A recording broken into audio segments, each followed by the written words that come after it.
Les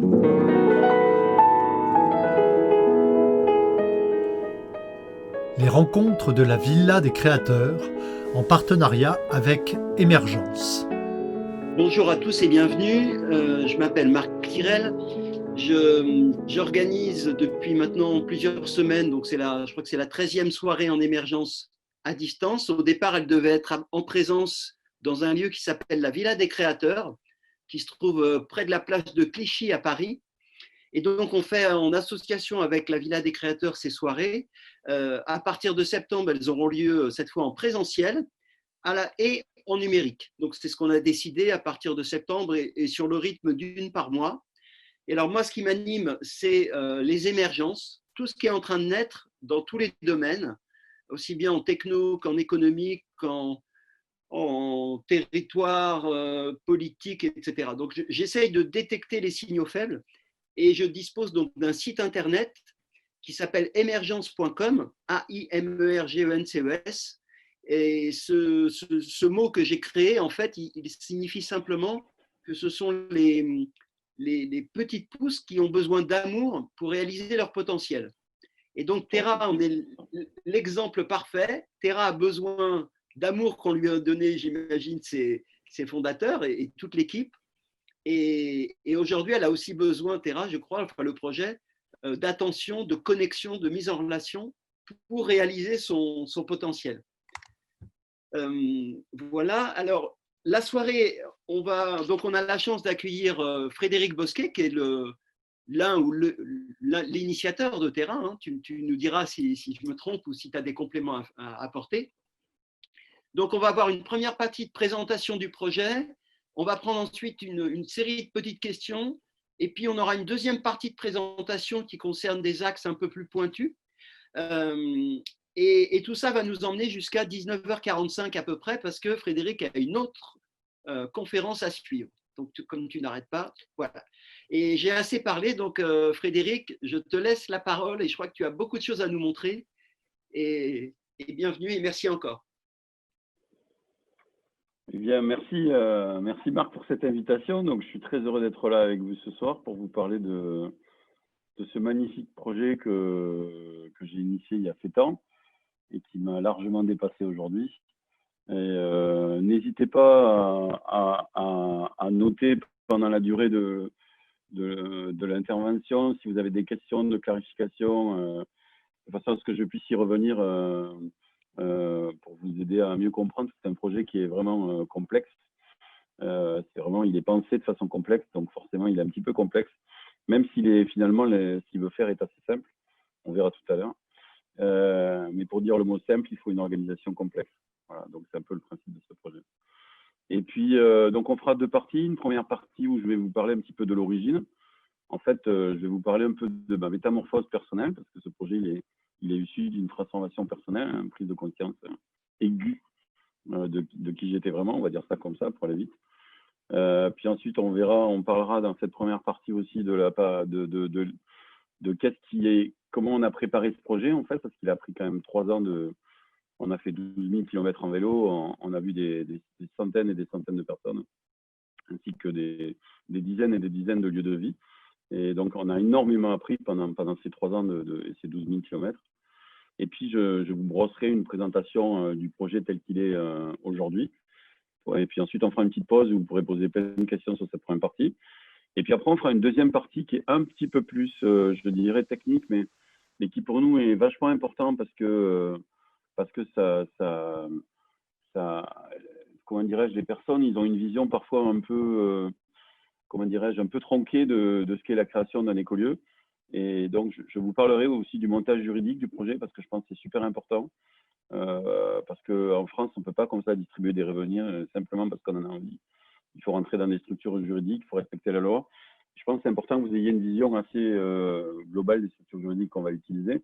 Et du coup, vous pourrez d'ailleurs peut-être apprendre sur certaines structures si vous ne les connaissez pas.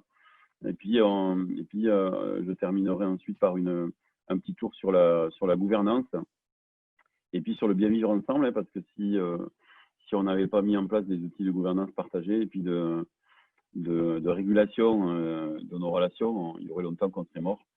Donc, je pense que c'est super important quand même vous présenter aussi les grands principes du fonctionnement de Terra au niveau intérieur. Voilà, et après, on reprendra une petite série de questions.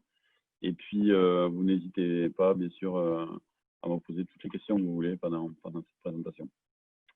Ça va? Vous avez des petites remarques ou des demandes de clarification? On y va? Allez, ben c'est parti. Alors, je vais vous partager mon écran.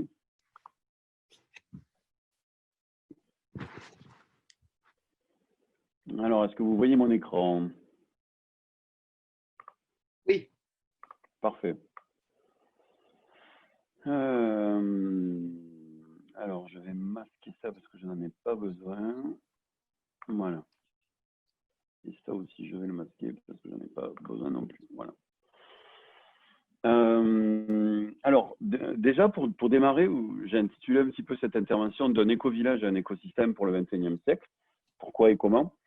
Alors, pourquoi j'ai fait ça? C'est parce que, pour moi, au départ, on était vraiment parti pour faire un éco-village.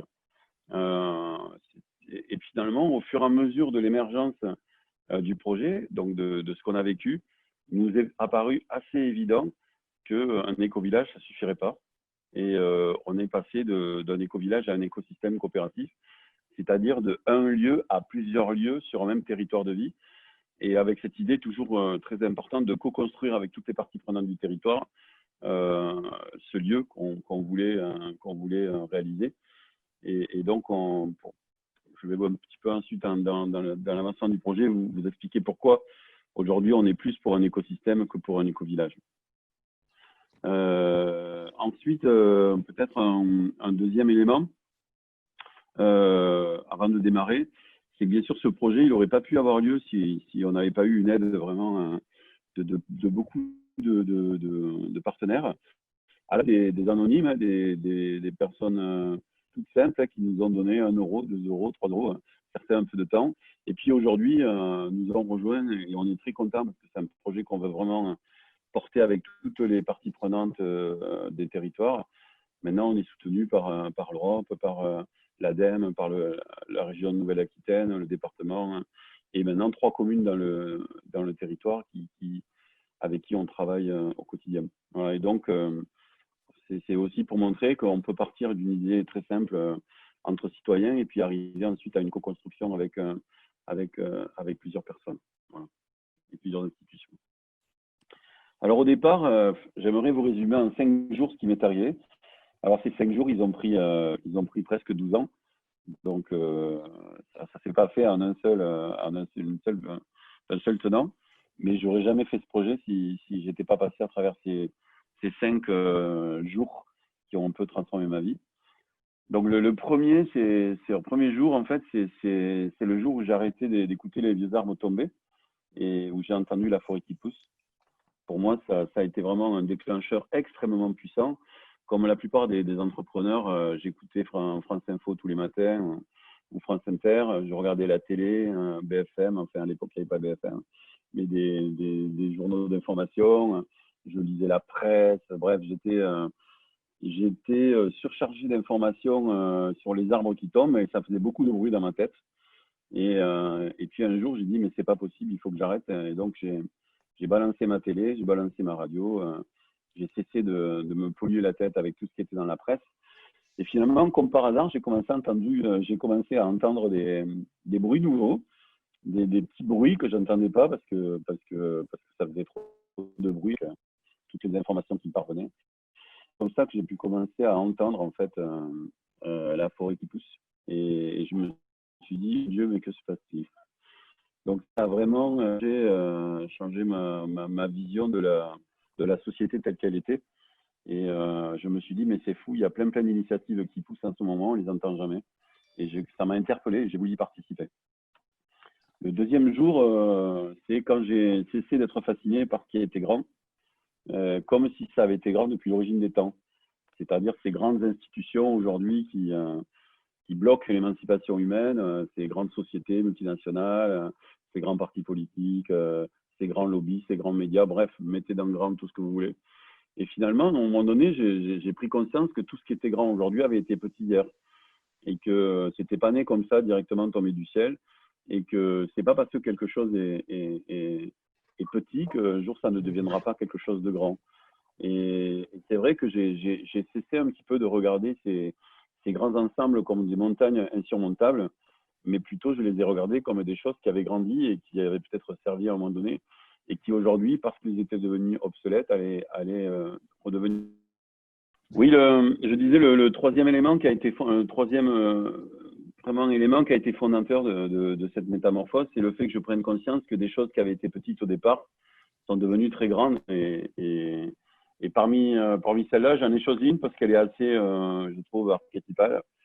C'est par exemple la création du crédit mutuel par un certain nombre d'habitants d'une petite ville qui s'étaient révoltés, qui s'étaient organisés pour répondre à un problème absolument terrible des agriculteurs locaux, qui étaient vraiment malheureusement totalement endettés par des prêts à taux usuraires. À l'époque, ils n'avaient même pas de quoi manger, les agriculteurs, c'est un comble. Et donc, ils ont commencé à construire un petit four à pain pour faire cuire du pain pour les agriculteurs.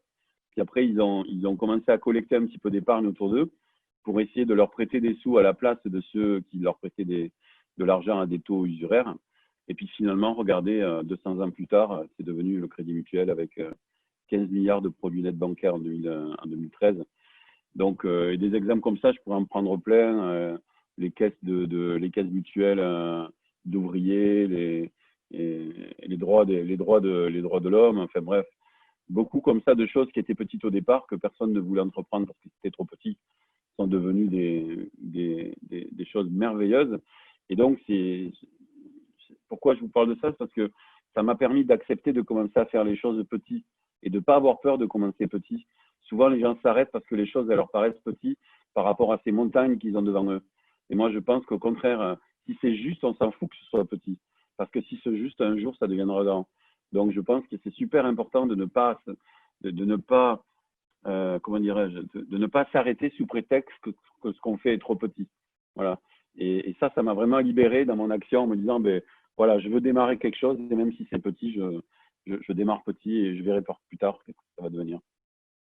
Le quatrième élément qui m'a vraiment fait changer, c'est vraiment quand j'ai pris conscience de cette crise inéluctable qui allait nous arriver dessus, quoi, qui pour moi était vraiment, qui était plus une sorte de fantasme un petit peu angoissant et anxiogène, où je me suis vraiment dit que là, ça allait vraiment un jour devenir un problème majeur. Et en même temps, la prise de conscience que c'était pas en essayant de m'en sortir tout seul ou en essayant d'accumuler des choses pour m'en protéger que j'allais arriver à changer les choses, mais plutôt en changeant complètement de posture, en fait. C'est plus un problème d'être qu'un problème d'avoir, en fait. Et ça aussi, ça m'a libéré parce que je me suis dit, quel que soit ce que je possède aujourd'hui ou quel que soit ce que j'aurai demain, je pense qu'il faut vraiment que j'aborde ce problème avec vraiment une logique de posture. Et cette posture, je l'ai découvert un peu plus tard à travers la merveilleuse métamorphose de notre ami Edgar Morin, que j'aime beaucoup, qui depuis quelque temps d'ailleurs est devenu parrain du projet. Je suis super content. C'est vraiment pour nous un grand bonheur que de savoir qu'Edgar nous soutient parce qu'on s'est beaucoup inspiré de ses travaux. Et finalement, je me suis dit, mais mon Dieu, qu'est-ce qui se passerait si une chenille découvrait un cocon et qu'elle grattait avec ses doigts ce cocon? Qu'est-ce qu'elle verrait à l'intérieur? Elle verrait une chenille en décomposition. Et si elle ignorait le fait que cette chenille est en train de se transformer en papillon, eh bien, en fait, elle aurait une peur viscérale de ce qui se passe dans ce cocon. Elle ferait tout pour ne pas rentrer dans ce cocon. Elle ferait tout pour retenir cette décomposition. Et finalement, elle serait vraiment dans une grande erreur puisque sa nature, c'est pas de se décomposer, mais de se recomposer. Et ça change vraiment beaucoup de choses à partir du moment où on regarde le papillon qui est à venir plutôt que la chenille qui se décompose. Alors, les types d'actions qu'on va générer en fait autour de nous sont des actions qui sont beaucoup plus joyeuses, beaucoup plus enthousiasmantes, beaucoup plus entraînantes. Alors que lorsqu'on est vraiment dans cette logique de décomposition et finalement on lance des actions qui sont plutôt guerrières. Voilà. C'est un peu ces 5 éléments qui m'ont vraiment mis en mouvement pour me lancer dans ce projet. Et comme j'étais à l'écoute de ce qui se passait, je me suis dit, il faut vraiment que j'aille voir toutes ces initiatives un peu partout en France. Et donc, j'ai pris un gros vélo que vous voyez là, qui est symboliquement garé devant une mairie, parce que j'en ai fait beaucoup de mairies pendant ces 2700 km. Et je suis allé à l'écoute un peu de la forêt qui pousse, de toutes ces initiatives citoyennes dont j'avais entendu parler, mais que je n'avais jamais vues, ou en tout cas pas de si près. Et donc, j'y suis parti avec une web radio et je suis allé interviewer tous ces porteurs de projets qu'il y avait un peu partout. Alors, c'était des agriculteurs, c'était des maires, c'était des conseillers municipaux, c'était des entrepreneurs, c'était des gens qui étaient dans les monnaies, c'était des gens qui étaient dans leur une base, c'était des gens qui étaient dans les fonds éthiques. Bref, chacun avait un peu ses caractéristiques à lui, avait pris le problème par un bout. Et quand je suis rentré de ce Tour de France, qui a été pour moi vraiment une vraie métamorphose, je me suis dit, mais c'est pas possible, c'est absolument incroyable ce qui se passe là. Et j'ai plus pu travailler. En fait, j'ai plus pu continuer à faire mon boulot parce que effectivement, dans mon boulot, moi, mon boulot, ça consistait comment dirais-je, à reprendre des personnes qui étaient très éloignées de l'emploi pour les former, pour les réparer, puisque c'était aussi des personnes handicapées. Donc, il y avait tout un travail social avec. Et derrière, j'en faisais de bons petits consommateurs, mais finalement, je ne changeais pas la société. Et je mettais en ordre de marche des personnes qui ne l'étaient plus. Donc, c'était bien pour elles parce qu'elles retrouvaient quand même un peu de sous, un peu de stabilité, de sécurité. Mais je ne changeais pas la société. Et pour moi, c'était absolument devenu impossible. Je voulais vraiment que mes talents d'entrepreneur humaniste soient au service de ces gens que j'avais vus là pendant cette période-là et qui portaient à bout de bras les communs avec peu de moyens, avec peu d'organisation, avec vraiment c'était incroyable, quoi. Ces gens-là m'ont fait pleurer de plusieurs fois. Je me souviens en vélo, quand je quittais un groupe, je disais, mais c'est des héros, quoi. On n'en parle jamais, on les voit jamais, ils passent jamais à la télé, mais c'est eux qui sont en train finalement de faire émerger la société qui vient. Et moi, j'ai envie de me mettre au service de ces gens-là, parce que c'est ces gens-là qui font la société de demain. Et donc, quand je suis rentré, j'ai cédé les entreprises que je dirigeais à mes salariés. J'ai tout vendu, j'ai tout cédé. Je suis reparti avec 2 sacs et je suis parti dans un centre bouddhiste dans les Alpes pendant 9 mois où je me suis dit, voilà, il faut vraiment que je fasse un gros break et que je me dise, mais voilà, qu'est-ce que je fais de ma vie? Moi qui suis un entrepreneur humaniste, moi qui ai les capacités de créer finalement de la richesse en monnaie, et qu'est-ce que je fais? Voilà, qu'est-ce que je fais maintenant? J'avais 48 ans. Qu'est-ce que je fais maintenant de ma vie? Et donc, j'ai réfléchi, je me suis posé, je me suis déposé, je me suis reposé, parce que j'avais aussi besoin de me reposer. J'ai beaucoup marché, beaucoup médité, beaucoup écrit, beaucoup lu. Et puis, suite à ça, ce qui s'est passé, c'est que j'ai décidé de me dire, ben, tous ces gens-là là, que j'avais rencontrés, ils étaient tous un petit peu dispersés en quelque sorte les uns des autres. Ils avaient tous pris un bout du problème de leur côté. Il y en a dans l'agriculture, il y en a dans l'énergie, il y en a dans l'éco-construction, il y en a dans les monnaies, il y en a dans leur une base. Et je me suis dit, qu'est-ce qui se passerait si on prenait le meilleur de tout ça et qu'on le rassemblait dans un seul même endroit, qu'on les connectait tous ensemble? Est-ce qu'on ne pourrait pas créer une organisation qui soit à la fois plus résiliente que celle qu'on a aujourd'hui et en même temps au moins aussi efficiente que celle dont on dispose? Et je me suis dit, mais oui, mon Dieu, c'est ça qu'il faudrait faire. Il faudrait les connecter ensemble et voir qu'est-ce que ça ferait en fait. Essayer de réunir un petit peu les organes qu'avait préparé la société civile, les connecter entre eux et essayer de construire un nouveau corps social. C'est un petit peu de ça mon image. C'était un peu vous savez, le Léviathan, que je ne sais plus, je crois que c'était, je ne sais plus quel était l'auteur, je crois que c'était Thomas Paine, je ne sais pas certain. Et donc, j'ai envoyé un mail à tous mes amis. Je leur ai dit, écoutez les amis, qu'est-ce que vous en pensez de cette idée? Ça vous dirait? Et c'est comme ça qu'a démarré le projet Terra, en fait. Voilà. J'ai reçu plein de mails super gentils, des personnes qui m'ont dit, ouais, vas-y, on fonce, on y va. Et puis, ce qu'on a fait, on a préparé avec les premières personnes qui étaient intéressées par le projet, on a préparé ce projet sur 10 ans. Parce que dès le départ, on s'était dit, on ne veut pas faire un truc dans l'urgence, on ne veut pas travailler avec notre cerveau reptilien, on veut travailler avec notre cortex. Et même si le truc s'effondre avant, tant pis. Nous, on aura contribué à essayer de construire un projet sur la durée. On ne voulait pas rentrer dans l'urgence, même si l'urgence, attention, je ne dis pas que ce n'est pas bien, je dis que c'est nécessaire. Mais nous, on ne voulait pas se mettre sur l'urgence, on voulait vraiment se donner du temps. On s'est donné 10 ans, avec 3 fois 3 ans, 3 ans d'études, d'analyse et de recherche. 3 ans de mise en exploitation et 3 ans d'essaimage. Et c'est comme ça qu'on a démarré le projet avec 2 vélos. Avec, là, vous voyez mon ami Antoine, avec Marie-Hélène Muller, qui est aujourd'hui président de l'association. Et puis un ami à nous qui était venu avec nous au départ, il conduisait le van. Et puis voilà, on est parti en vélo et on a rencontré plein de gens. Ça nous a pris 2 ans, plus 1 an de premier tour que j'avais fait. Ça fait donc 3 ans au total. Et puis on a découvert vraiment la forêt qui pousse. Et pour nous, ça a été vraiment une période extraordinaire. Alors, qu'est-ce qu'on a découvert? Déjà, on a découvert que dans ces zones rurales qu'on a visitées, la production vitale baissait de façon drastique. Et en fait, quand il restait un petit peu de production dans ces zones rurales, c'était plutôt pour produire pour l'extérieur du territoire et pas pour les habitants qui y habitaient. Donc, ce qu'on a remarqué, c'est que les gens faisaient beaucoup de kilomètres pour se procurer de quoi manger, beaucoup de kilomètres pour acheter en quelque sorte. Et finalement, il y avait très peu de production relocalisée, très peu d'agriculteurs qui produisaient localement. Et ça nous a vraiment montré que là, il y avait vraiment un problème majeur. Le deuxième élément, c'est comme il n'y a pas de production locale, il y avait très peu de réseaux de distribution. Donc, ça veut dire pas de commerce, ou peu de commerce, ou plus de commerce.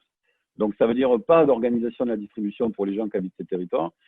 Et donc, pareil, ces gens allaient plutôt faire 15 km ou 20 km des fois dans un grand Leclerc ou dans un grand discounter pour acheter leurs produits de première nécessité.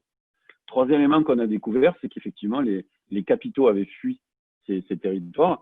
C'est-à-dire qu'il y avait de la terre, il y avait de l'eau, il y avait de l'énergie, il y avait de grands espaces. Il y avait même des communes qui étaient prêtes à accueillir des gens qui voulaient s'installer, mais il n'y avait plus de capitaux. Et comme il n'y avait plus de capitaux derrière, il n'y avait plus d'activités, puisque les activités pour se développer, elles ont besoin de capitaux, mais il n'y avait plus non plus de services publics, parce que là où il n'y a plus de capitaux, il n'y a plus de services publics non plus. Et donc ces territoires mouraient non pas parce qu'il n'y avait pas de richesse, parce que des richesses, il y en avait partout, ils mouraient parce qu'il n'y avait plus d'investissement et donc plus d'activité, donc plus de revenus. Il faut savoir que chez nous, par exemple, là où on s'est installé, plus de la moitié des revenus proviennent de la redistribution. Entre les allocations chômage, le RSA, les retraites, les allocations adultes handicapés. Donc, ça veut dire qu'aujourd'hui, ces territoires, en fait, finalement, n'ont plus les moyens de leur propre autonomie. Et ça, c'est quand même terrible parce qu'il y a vraiment des besoins qui pourraient être satisfaits localement et qu'on ne peut plus satisfaire. Le quatrième élément qu'on a... Alors là, c'était terrible. Je me souviens de villages qu'on a traversés dans lesquels on voyait des petits vieux derrière leurs fenêtres, derrière leurs rideaux, en train de nous regarder passer. Et c'est rigolo parce que c'est rigolo, je ne sais pas si c'est le terme, mais quand il y avait un petit café épicerie présent sur le village, eh bien, il y avait toute une vie autour. Et le village, il avait l'air en santé, les murs n'étaient pas fissurés. Enfin bref, il y avait de la vie quand on passait. Et puis quand il n'y avait plus ce petit café épicerie tabac qui était l'attraction du village, alors là, par contre, tout était désert, les murs étaient lézardés. Et il y avait des panneaux à vendre partout. Donc, vieillissant de la population, plus de jeunes, les jeunes qui quittent ces villages et qui repartent vers les grandes villes, dans lesquelles ils s'entassent et dans lesquelles, bien sûr, il y a de nouveau des problèmes, puisqu'effectivement, cette massification, on appelle ça le déménagement des populations, puisque ça a été repéré, crée finalement de la surpopulation dans les villes, avec tous les problèmes qu'on peut observer. Des problèmes bien sûr de pauvreté, de revenus, de salubrité, de pollution, de concentration, bref. Je ne vais pas vous les donner tout ça. Et bien sûr, avec les coûts que ça impose aux collectivités de gérer tous ces problèmes de concentration. Et bien sûr, tous ces gens qui, bien sûr, n'arrivent pas à trouver des activités pour avoir des revenus. Et donc là, on tourne vraiment en rond et c'est vraiment catastrophique. Alors, il faut savoir ce que nous, on a vécu en vélo. Ça a été identifié depuis des années par l'État, puisque aujourd'hui, une commune sur 3, ce qui est absolument énorme, une commune sur 3 est classée en zone rurale à revitaliser. Ça veut dire des zones dans lesquelles la démographie décroît, la population vieillit et il y a une perte chaque année de la valeur économique du territoire. Donc, ce n'est pas un petit problème, c'est un vrai problème, à tel point d'ailleurs que sur le plan européen, c'est devenu une des priorités de l'Europe de restaurer des équilibres dans les zones rurales parce qu'effectivement, le déménagement des populations de ces zones vers les villes crée des problèmes encore plus gros. Donc, il y a vraiment ici un problème majeur qu'on a identifié. Alors, on s'est dit, mais qu'est-ce qu'on pourrait faire et comment on pourrait contribuer à notre place, au niveau du local, pour créer des effets globaux qui changeraient ça. Et là, on a vu 3 choses qu'on pourrait mettre en place, qui pourraient vraiment modifier de façon importante la physionomie de ces territoires. Le premier, ce serait relocaliser la production. Pas n'importe quelle production, une production durable et vitale, qui vraiment serait au service des habitants de ces territoires. Donc pour moi, c'est quoi? C'est l'alimentation, l'eau, l'énergie, l'éco-construction, mais aussi la mise en place de véhicules en partage, la formation aussi et l'accompagnement à la transition qui permettrait aux gens aussi de transformer leur maison pour qu'elles consomment moins d'énergie, pour qu'elles soient plus autonomes, plus résilientes, qu'elles leur coûtent moins cher et qu'elles soient plus confortables. Parce que dans ces territoires, il y a beaucoup de précarité énergétique. Hein. C'est des problématiques. Ah, il y a un petit problème d'écho, de mobilité. Il y a aussi des problèmes de mobilité. Donc on s'est dit, il faudrait qu'on relocalise cette production, mais pas n'importe comment. Et donc on s'est dit, ce qu'il faudrait, c'est le faire avec des monnaies citoyennes locales.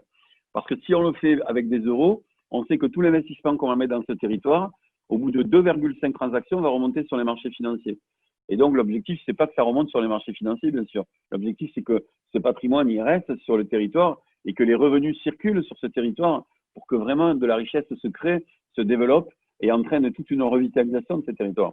Donc, pour nous, on voulait faire d'une pierre deux coups, à la fois relocaliser la production et en même temps créer des revenus en monnaie citoyenne locale qui permettent de revitaliser tout le territoire et pas que ça remonte sur les marchés financiers. C'est pour ça que je vous ai mis un petit sens interdit sur la droite qui montre que nous, on ne veut pas que l'argent remonte sur les marchés financiers, mais reste bien dans le territoire.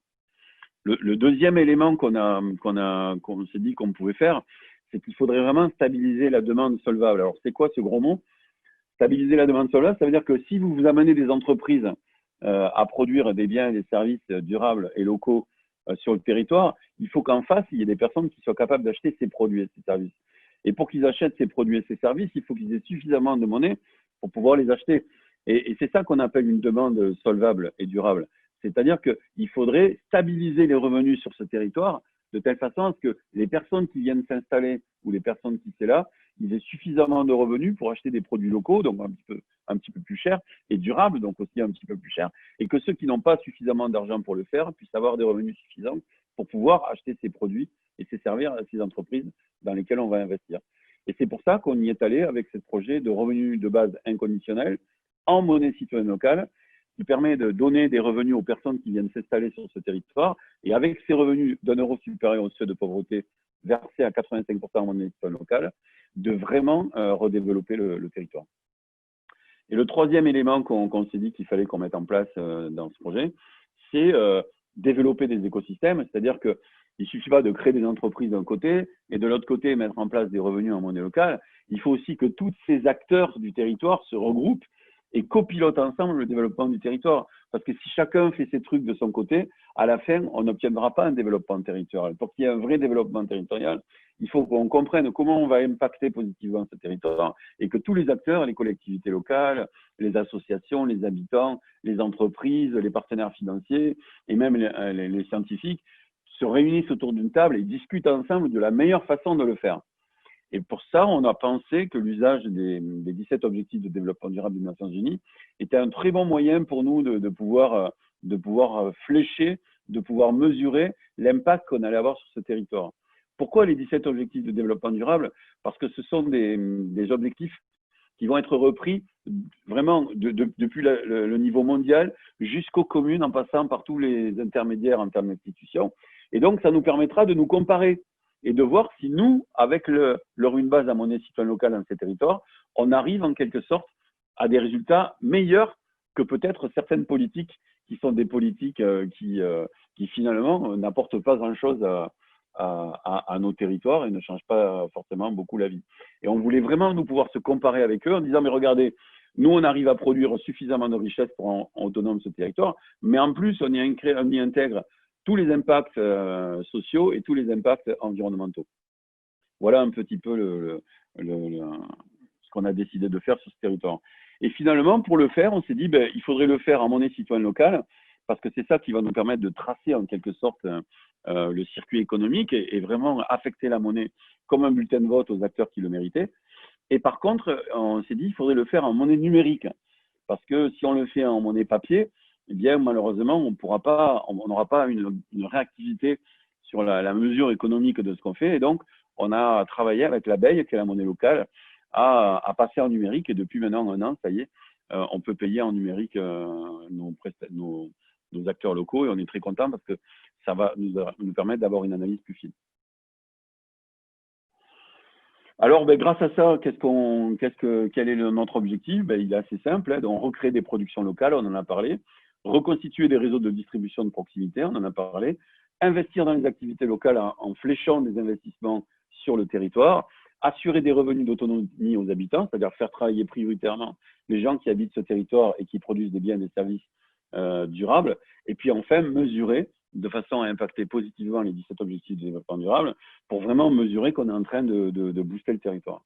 Et à notre étonnement, on a constaté que finalement, on n'est pas les seuls à penser à ça, puisqu'il y a une étude qui a été faite par l'Observatoire de la consommation qui dit qu'aujourd'hui, 1 Français sur 2, près de 3 Français sur 4 dans la région parisienne, voudraient habiter des villes plus petites, sauf qu'aujourd'hui, ils ne peuvent pas parce qu'en fait, dans ces villes-là, il n'y a pas de services qui leur permettent de venir habiter. Mais beaucoup de gens aimeraient bien quitter les grandes villes aujourd'hui pour habiter des villes plus petites. Et si on investissait dans ces petites communes qui sont en train de mourir, eh bien, on pourrait y faire venir des populations qui permettraient de revitaliser tous ces territoires. Et en plus, on y vivrait de façon bien meilleure que ce qu'on fait aujourd'hui.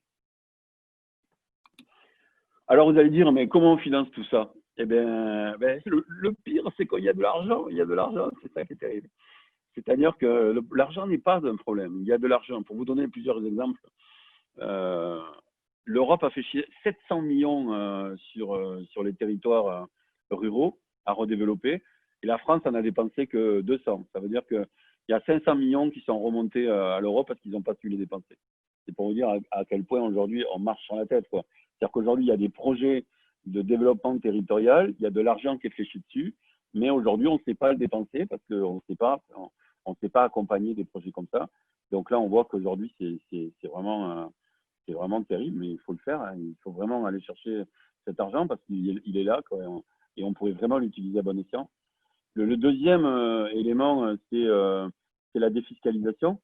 On a repris un fonds de dotation donc qui permet de défiscaliser à 66% pour les particuliers et à 60% pour les entreprises, et qui permet de flécher ensuite ces fonds sur du développement territorial et donc permettre finalement de reprendre une part de notre impôt pour le réinvestir dans ces territoires et créer vous verrez le projet tout à l'heure, et créer des projets de développement territorial. Donc là aussi, il y a une source extrêmement importante. D'ailleurs, j'en profite pour vous dire que s'il y a des personnes qui sont intéressées par notre fonds de dotation, bien sûr, on l'a créé pour le mutualiser, et donc si vous en avez besoin pour vos projets, vous pouvez nous contacter.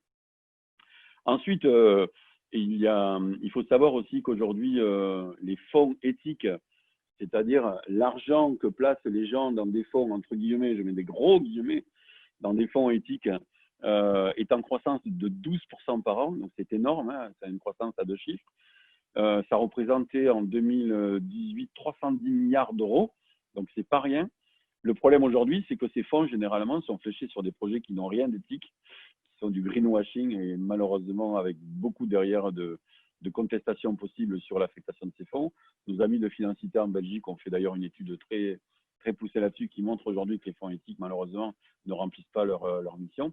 Eh bien, là, nous pourrions tout à fait connecter des sources d'investissement avec des personnes qui ont gagné leur argent proprement et qui aimeraient que ces fonds, plutôt que ça serve à financer des produits de merde, puissent être réinvestis, voilà, dans la production de pain bio, dans des agriculteurs bio, dans de l'éco-construction de maisons responsables, dans la production d'énergie renouvelable, bref, dans la mise en place de flottes de véhicules en partage, et que cet argent-là, il serait bien mieux utilisé dans ces sociétés coopératives d'intérêt collectif dont on parlera tout à l'heure, que sur des marchés financiers avec des spéculations qui nous amènent aujourd'hui vers le carnage qu'on fait.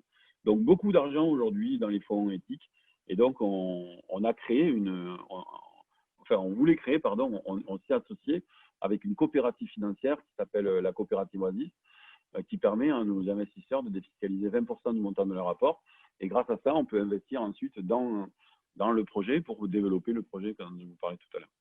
Et enfin, la dernière source de financement qui n'est pas négligeable et qui est la source finale en quelque sorte, c'est bien entendu, une fois que nos entreprises vont se développer, elles vont dégager du résultat. Et en dégageant ce résultat, eh bien, on va pouvoir réinvestir dans le fonds de dotation pour aider d'autres à se développer et à financer de nouveaux écolieux. Donc notre objectif, c'est vraiment que cet écosystème coopératif qu'on est en train de créer finisse par dégager des résultats et qu'avec ces résultats, on puisse financer le développement de nouveaux écolieux de telle façon à ce que ce soit de plus en plus facile. Alors pourquoi on utilise aussi des monnaies citoyennes locales? C'est important. Parce qu'aujourd'hui, on sait qu'avec 1 euro, au bout de 2,5 fois, il se retrouve sur les marchés financiers et donc il est reprêté à l'économie via du crédit ou du prêt. Alors qu'aujourd'hui, les études montrent, par exemple, Jérôme Blanc a écrit un essai là-dessus sur les monnaies, sur l'impact économique des monnaies locales. Et on sait qu'aujourd'hui, en moyenne, une monnaie locale tourne 6 fois plus que l'euro, ce qui veut dire qu'on arrive à produire 6 fois plus de richesse avec 1 euro de monnaie locale qu'avec 1 euro. Donc, ça veut donc dire que lorsque vous transformez des euros en monnaie citoyenne locale, vous produisez 6 fois plus de richesse dans le territoire quand vous dépensez votre euro directement auprès des producteurs.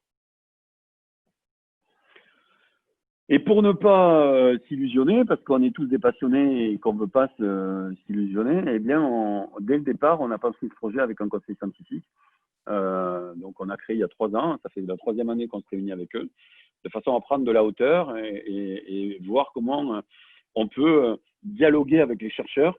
Alors, on a des économistes, on a des chercheurs qui travaillent dans la psychodynamique du travail, des agronomes, etc. Donc, plusieurs disciplines qu'on a regroupées dans ce conseil scientifique, qui est piloté par un laboratoire qui s'appelle Athémis, dirigé par le professeur Christian Dutertre, qui travaille sur l'économie et la fonctionnalité de la coopération depuis une 30aine d'années et qui nous accompagne. Et on s'est associés ensemble pour essayer d'analyser les retours du terrain et voir comment les disciplines pouvaient nous répondre à des problématiques qu'on rencontrait et comment nous-mêmes, on pouvait faire évoluer les disciplines des chercheurs. Et donc, depuis 3 ans, il y a un aller-retour qui se fait en permanence, qui est vraiment magnifique et qui nous apporte énormément. Hein. C'est vraiment un super outil. Et donc, on est vraiment très, très content de ce travail avec eux. Et ils nous ont vraiment éclairé beaucoup de problèmes qui, sinon, seraient restés dans l'obscurité totale. Alors, qu'est-ce qui est devenu Terra aujourd'hui? Terra, c'est donc plus un éco-village, c'est un écosystème coopératif pour le 21e siècle qui se déploie sur un territoire et qui vise à créer un écosystème coopératif pour relocaliser 85% de la production vitale aux habitants.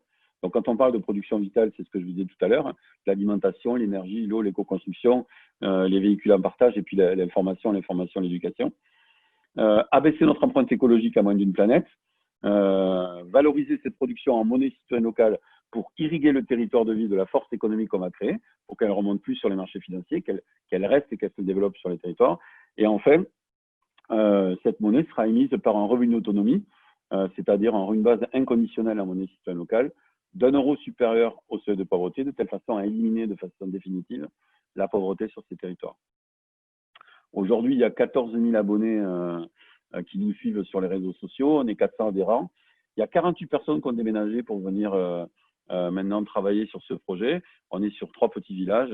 Enfin, on est plutôt aujourd'hui sur un village et on est en train de se déployer sur 2 autres. Et puis, le budget de l'association aujourd'hui, c'est 250 000 euros. Alors, on est implanté dans le sud-ouest de la France, entre Villeneuve-sur-Lot et Cahors, pour ceux qui veulent des distances plus grandes, on va dire entre Bordeaux et Toulouse, pour ceux qui ne connaissent pas la région. On est parti sur un premier lieu qui était Masquières, où on a hérité d'une ferme de 12 hectares, on la verra tout à l'heure.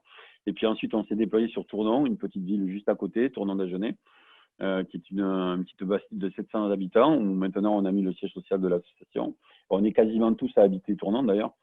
Et puis ensuite, on vient d'acheter un terrain à Lustrac, où on va développer le projet de quartier rural, dans lequel on va développer la deuxième fonction de l'expérimentation, qui est la fonction habitée. Alors, où on en est? Alors, sur le premier lieu, qui s'appelle donc l'Artel, le domaine de l'Artel, c'est une petite ferme de 12 hectares, avec 7 hectares de forêt et 5 hectares de terrain agricole. Eh bien, on a progressivement développé tout un ensemble d'activités autour de la fonction s'alimenter, puisque un de nos objectifs, c'est la souveraineté alimentaire du territoire. Pour nous, ça, c'est vraiment primordial. c'est la première chose dont on aura besoin si jamais il y a un crash, ce sera vraiment manger et boire. Donc pour ça, ben, on s'est formé et on a créé une activité de maraîchage bio, une activité de spiruline, une activité de jardin-forêt. On a aussi rénové nos bâtiments pour y créer une activité de boulange à partir de farine bio locale. Donc on a Lisa qui a passé son CAP et qui maintenant va nous produire du bon pain local. On a aussi un gîte qui accueille les personnes toute l'année. Alors pour l'instant, on ne pouvait pas trop loger, on n'a que trois chambres, trois places. Mais là, on vient d'acheter un petit terrain juste à côté sur lequel on va construire aussi de quoi recueillir au moins une douzaine de personnes et puis faire une petite salle de formation parce qu'on commence à faire de plus en plus de formations. On a créé un réseau de distribution aussi qui distribue des paniers bio. Là, on a maintenant plus d'une vingtaine de paniers bio qui sont distribués chaque semaine en monnaie citoyenne locale avec une quinzaine de producteurs locaux. Et puis, on a créé aussi un centre de compostage avec notre ami Alan qui a fait une formation de maître composteur. Donc, on retraite notre caca, notre pipi et nos déchets qui resservent ensuite dans le cycle naturel de la vie. Et puis, on a, grâce à Greg, mis en place des initiations à la permaculture pour essayer d'inspirer d'autres personnes à se lancer dans cette aventure de l'autonomie alimentaire. Et comme on n'a pas pu sur place faire la partie éco-construction, puisque malheureusement, il y a eu tout un embryo dont je ne vais pas rentrer dedans, sinon ce serait trop long, on a fait la partie habitée sur un autre territoire qui se trouve à Lustrac, donc on l'a vu tout à l'heure, où là, on va vraiment construire le quartier rural. Alors, je vais vous le grossir un petit peu pour que vous voyez, parce que le schéma est un petit peu plus petit. Voilà, donc sur ce quartier rural, vous voyez ma main là, se déplacer sur le… Ouais, vous la voyez? Ouais, c'est bon. Alors, donc on va commencer par construire un centre de formation à l'éco-construction qui va être à la cheville ouvrière de tout le quartier rural, puisque c'est lui qui va construire tout le quartier rural. L'idée est d'injecter 6 millions d'euros sur 5 ans, dont 20% en monnaie citoyenne locale, donc faire travailler des artisans locaux. Et avec cet centre d'éco-construction, on va organiser des chantiers, écoles, qui vont permettre de construire tout le quartier rural. Donc, on va vraiment redynamiser l'économie locale grâce à la construction de ce quartier rural. Donc, on va construire des habitats légers au bord du Lot, qui sont des habitats qui seront en terre bois paille, qui permettront de recevoir des personnes qui viennent faire des séjours sur le coin. On va y construire aussi un quartier rural autonome, dans lequel il y aura une quinzaine d'habitations pour une trentaine d'habitants, avec des habitats plutôt pour des familles, des habitats jumelés pour des personnes âgées, et puis des petits locaux qui permettront à des personnes de pouvoir avoir leur activité sur le quartier rural. Et puis sur ce quartier rural, on va y construire aussi un parking solaire, puisqu'on va mutualiser tous nos véhicules à partir de véhicules en partage. Et puis on va produire l'équivalent de la consommation de l'éco-village grâce à 1000 m² de panneaux solaires et puis une petite hydrolienne qu'on va mettre sur le lot juste à côté.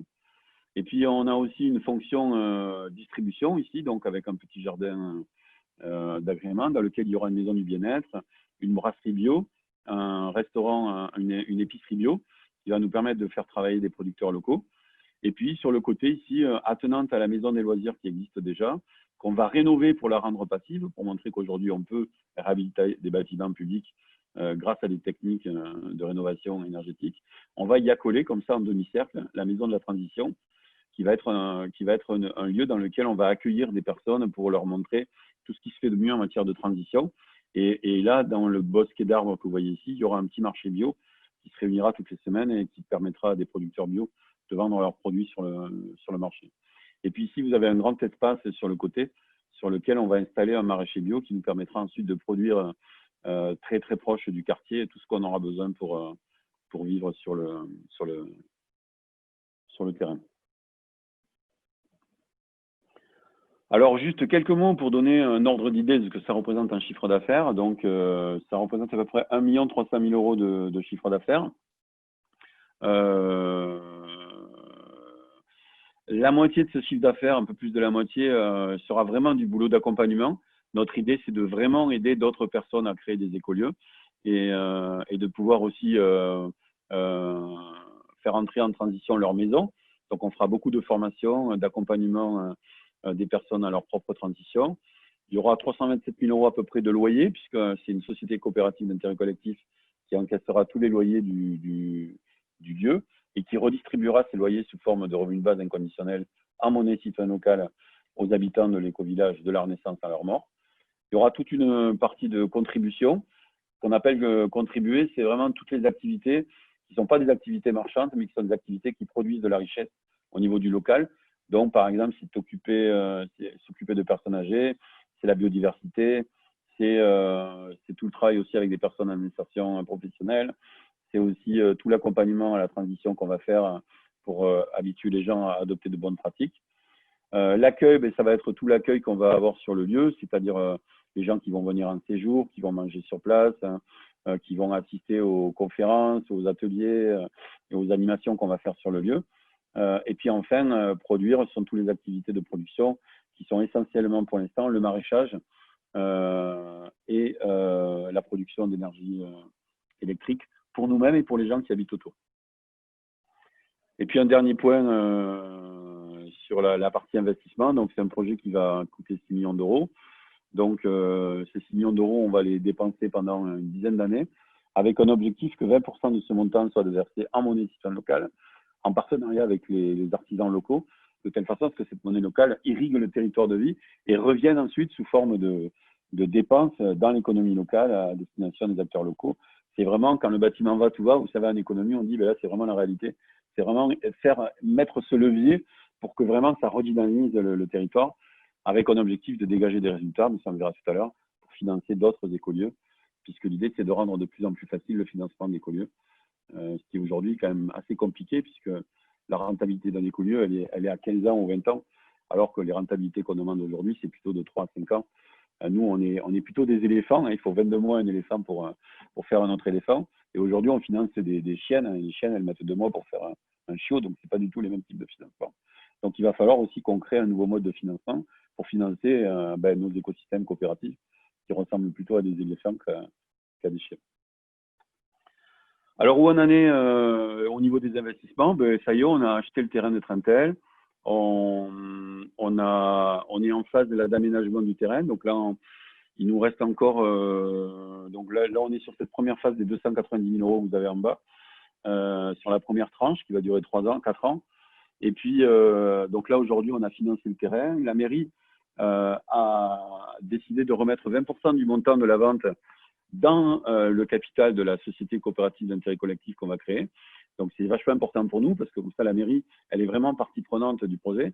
Et pour nous, c'était super important que la mairie soit partie prenante, sinon, on ne l'aurait pas fait. Et donc, on a aussi reçu des financements de personnes qui ont financé le projet, qui ont défiscalisé grâce à la coopérative Oasis, d'ailleurs, une partie de leurs investissements. Il nous reste aujourd'hui 152 000 € à trouver pour faire les premiers aménagements du terrain. Voilà où on en est sur les 290 000 €. Alors, juste pour terminer, et après je vous laisse poser plein de questions, j'ai déjà beaucoup parlé, c'est pour vous montrer la première mécanique de base qu'on est en train là, de finaliser. Donc voilà, on a réuni 240 000 € auprès d'investisseurs. Une partie de ces fonds ont été répartis donc dans la coopérative Oasis qui a permis aux investisseurs de défiscaliser. La coopérative Oasis avait aussi des investisseurs, donc elle a rajouté 120 000 €. Et donc, elle a mis une petite part au capital, tout le reste en compte courant. Ces comptes courants, on va les rémunérer à hauteur de 1,32%, parce qu'on veut vraiment sortir ce projet du caritatif. On veut vraiment que ce projet ait un intérêt aussi économique et financier pour ceux qui investissent, pour sortir vraiment les écolieux du caritatif et du « oh, les gentils garçons, les gentils bisounours ». Nous, on veut vraiment créer un modèle économique qui dure dans le temps. Et donc, l'idée, c'est aussi que les investisseurs y trouvent leur compte, sachant qu'on ne donnera pas plus de 2% de rentabilité. Donc, c'est vraiment une très faible rentabilité par rapport au marché financier. C'est une rentabilité raisonnable dans la durée.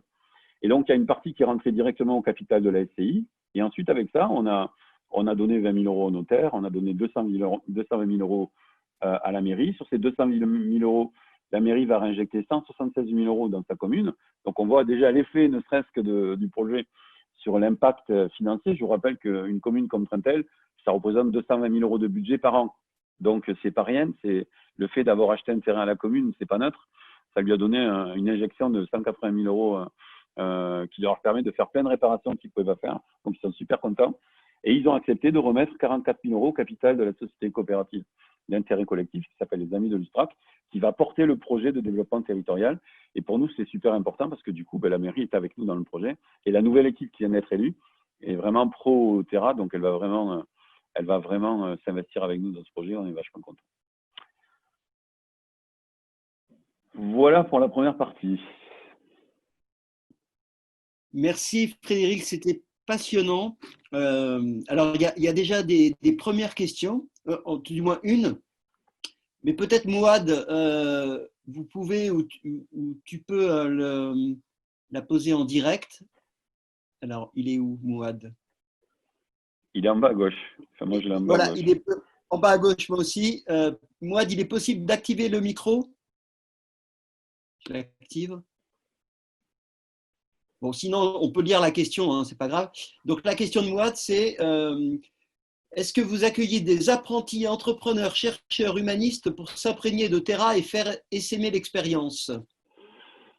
Alors oui, à Terra, on organise. Alors il y a plusieurs niveaux de participation. Le premier, c'est la visite. Hein, donc c'est des journées de 2 jours dans lesquelles on vient s'immerger un peu dans le projet.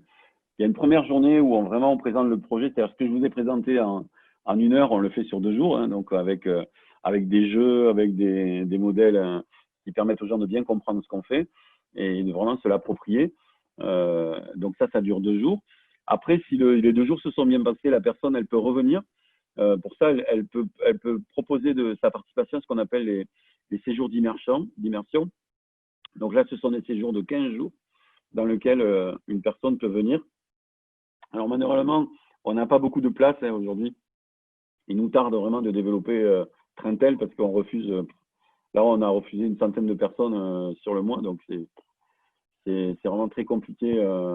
Il nous faudrait plein de cocons comme ça en France pour que vraiment les gens puissent vraiment venir s'essayer. Donc, il y a les séjours en immersion qui durent 15 jours. Et puis, si la personne, au bout de ces 15 jours, ça s'est bien passé et qu'elle veut continuer à avancer avec nous, elle peut venir faire des séjours plus longs avec la possibilité, à un moment donné, de s'installer aussi. Donc, de dire, voilà, moi, j'aimerais bien devenir habitant. Et là, elle rentre dans un parcours d'intégration. Et aujourd'hui, on a 7 familles sur 15 pour le quartier rural autonome, sachant que pour nous, on n'a vraiment pas communiqué parce que on veut vraiment faire des choses tranquillement. Et surtout, il ne faut pas oublier que ce projet est un projet expérimental et que donc, si on vient s'installer comme habitant, on va faire partir d'un projet expérimental et que donc derrière, il y aura des conséquences. C'est pas juste on vient habiter un écolieu et puis voilà, on vit un long fleuve tranquille. Il va y avoir vraiment un travail avec des chercheurs, avec des collectivités locales. On va tester des choses, remettre en question d'autres choses. Et donc, il faut vraiment avoir l'âme d'un aventurier pour venir habiter Terra. Voilà, j'espère que j'ai été clair. Ah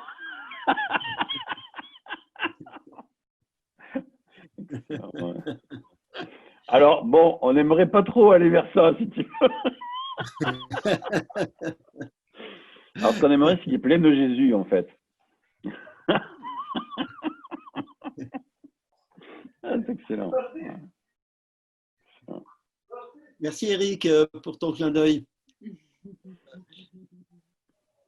Alors, est-ce que si vous avez des questions, vous n'hésitez pas, vous activez votre micro et puis vous posez votre question en direct live à Frédéric. Ah, voilà, Mouad. Et vous pouvez aussi activer votre caméra même. Oui, bonjour. Bonjour, Mouad. Oui, bonjour. Excusez-moi, j'ai dû me lever juste un instant. Zoom ne peut pas. Ah, j'ai pas de caméra. J'ai pas de caméra. Du coup, je me suis absenté 2 minutes. Là, je vous rejoins. Alors, Ok. dites. J'ai posé une question à Monsieur Bosquet. Ah, je sais pas si dans l'intervalle vous avez Alors, répondu. en fait, oui. On vient de répondre. Désolé. On vient d'y répondre. Désolé, c'est ouais. Il y avait quelque chose qui a cramé sur le four, c'est pour ça. Ah, J'étais en courant. Donc, en Ça arrivait juste au moment où il ne fallait pas. Oui, dites-moi. En synthèse, il y a des journées de visite qui se font sur un week-end. Donc, il y en a 4 cet été. Donc, si vraiment vous voulez nous rejoindre, envoyer un mail à contact@terra.coop. D'accord. Ouais. Mais je ne vous garantis pas qu'il y a encore de place parce que ça, vraiment, il y a beaucoup de monde qui viennent surtout l'été. Ensuite, il y a des séjours immersion qui font une quinzaine de jours où les gens viennent et participent à la vie de l'écosystème coopératif en tournant dans les différentes activités. Et là, ils ont à la fois une partie, on va dire, formation, une partie information, puis une partie pratique avec des activités au sein de l'écolieu, des chantiers, etc. Et puis après, une fois que la personne elle a fait ces 2 jours, elle peut, ces 15 jours, elle peut revenir et éventuellement proposer de venir habiter. Et là, pour ça, elle rentre dans un parcours d'intégration où il y a tout un ensemble de choses à mettre en place et pour voir si ça convient à l'un et à l'autre. C'est un parcours qui dure 1 an. Et puis, les prochaines dates, c'est pour quand? Alors, les prochaines, c'est une très bonne question. Alors, pour ça, il faut que je prenne mon agenda, parce que je ne les connais pas. Les prochaines. Alors, la prochaine, c'est très bientôt, mais je crois que celle-là, elle est complète. Après, je vais regarder sur le mois prochain. Je pense qu'il y en a 2 en juillet. Alors, en juillet, la prochaine visite, ben, là, je me souviens, elle est le 25 et le 26 juillet. Après, il y en a une le 8 et 9 août. Et il y en a une le 22-23 août. Et tant qu'à faire, je vais vous donner celle de… alors oui, en septembre, il n'y en aura pas parce qu'il y a notre assemblée générale, mais vous pouvez venir si vous voulez, si vous êtes adhérent. Entre le 18 et le… Tu peux redire et le 19, le 18 et le 19 septembre. Et puis après, je vous donne la visite de… Est-ce qu'on a prévu des visites déjà? En août, tu peux redonner en août, ça t'est trop vite là. En août. Alors en août, c'est le 8 et 9 août. Et le 22-23 août. Merci. Et puis, pour s'inscrire, il faut envoyer un petit mail. Voilà, il faut envoyer un petit mail à contact@terra.coop. Je vais remettre la slide parce que c'est écrit dessus. D'accord. Voilà, tac. Là, c'est encore en train de cramer, mais je me lève plus. Ah non, mais il faut, promis, sinon ça va brûler. Je me lève plus, promis.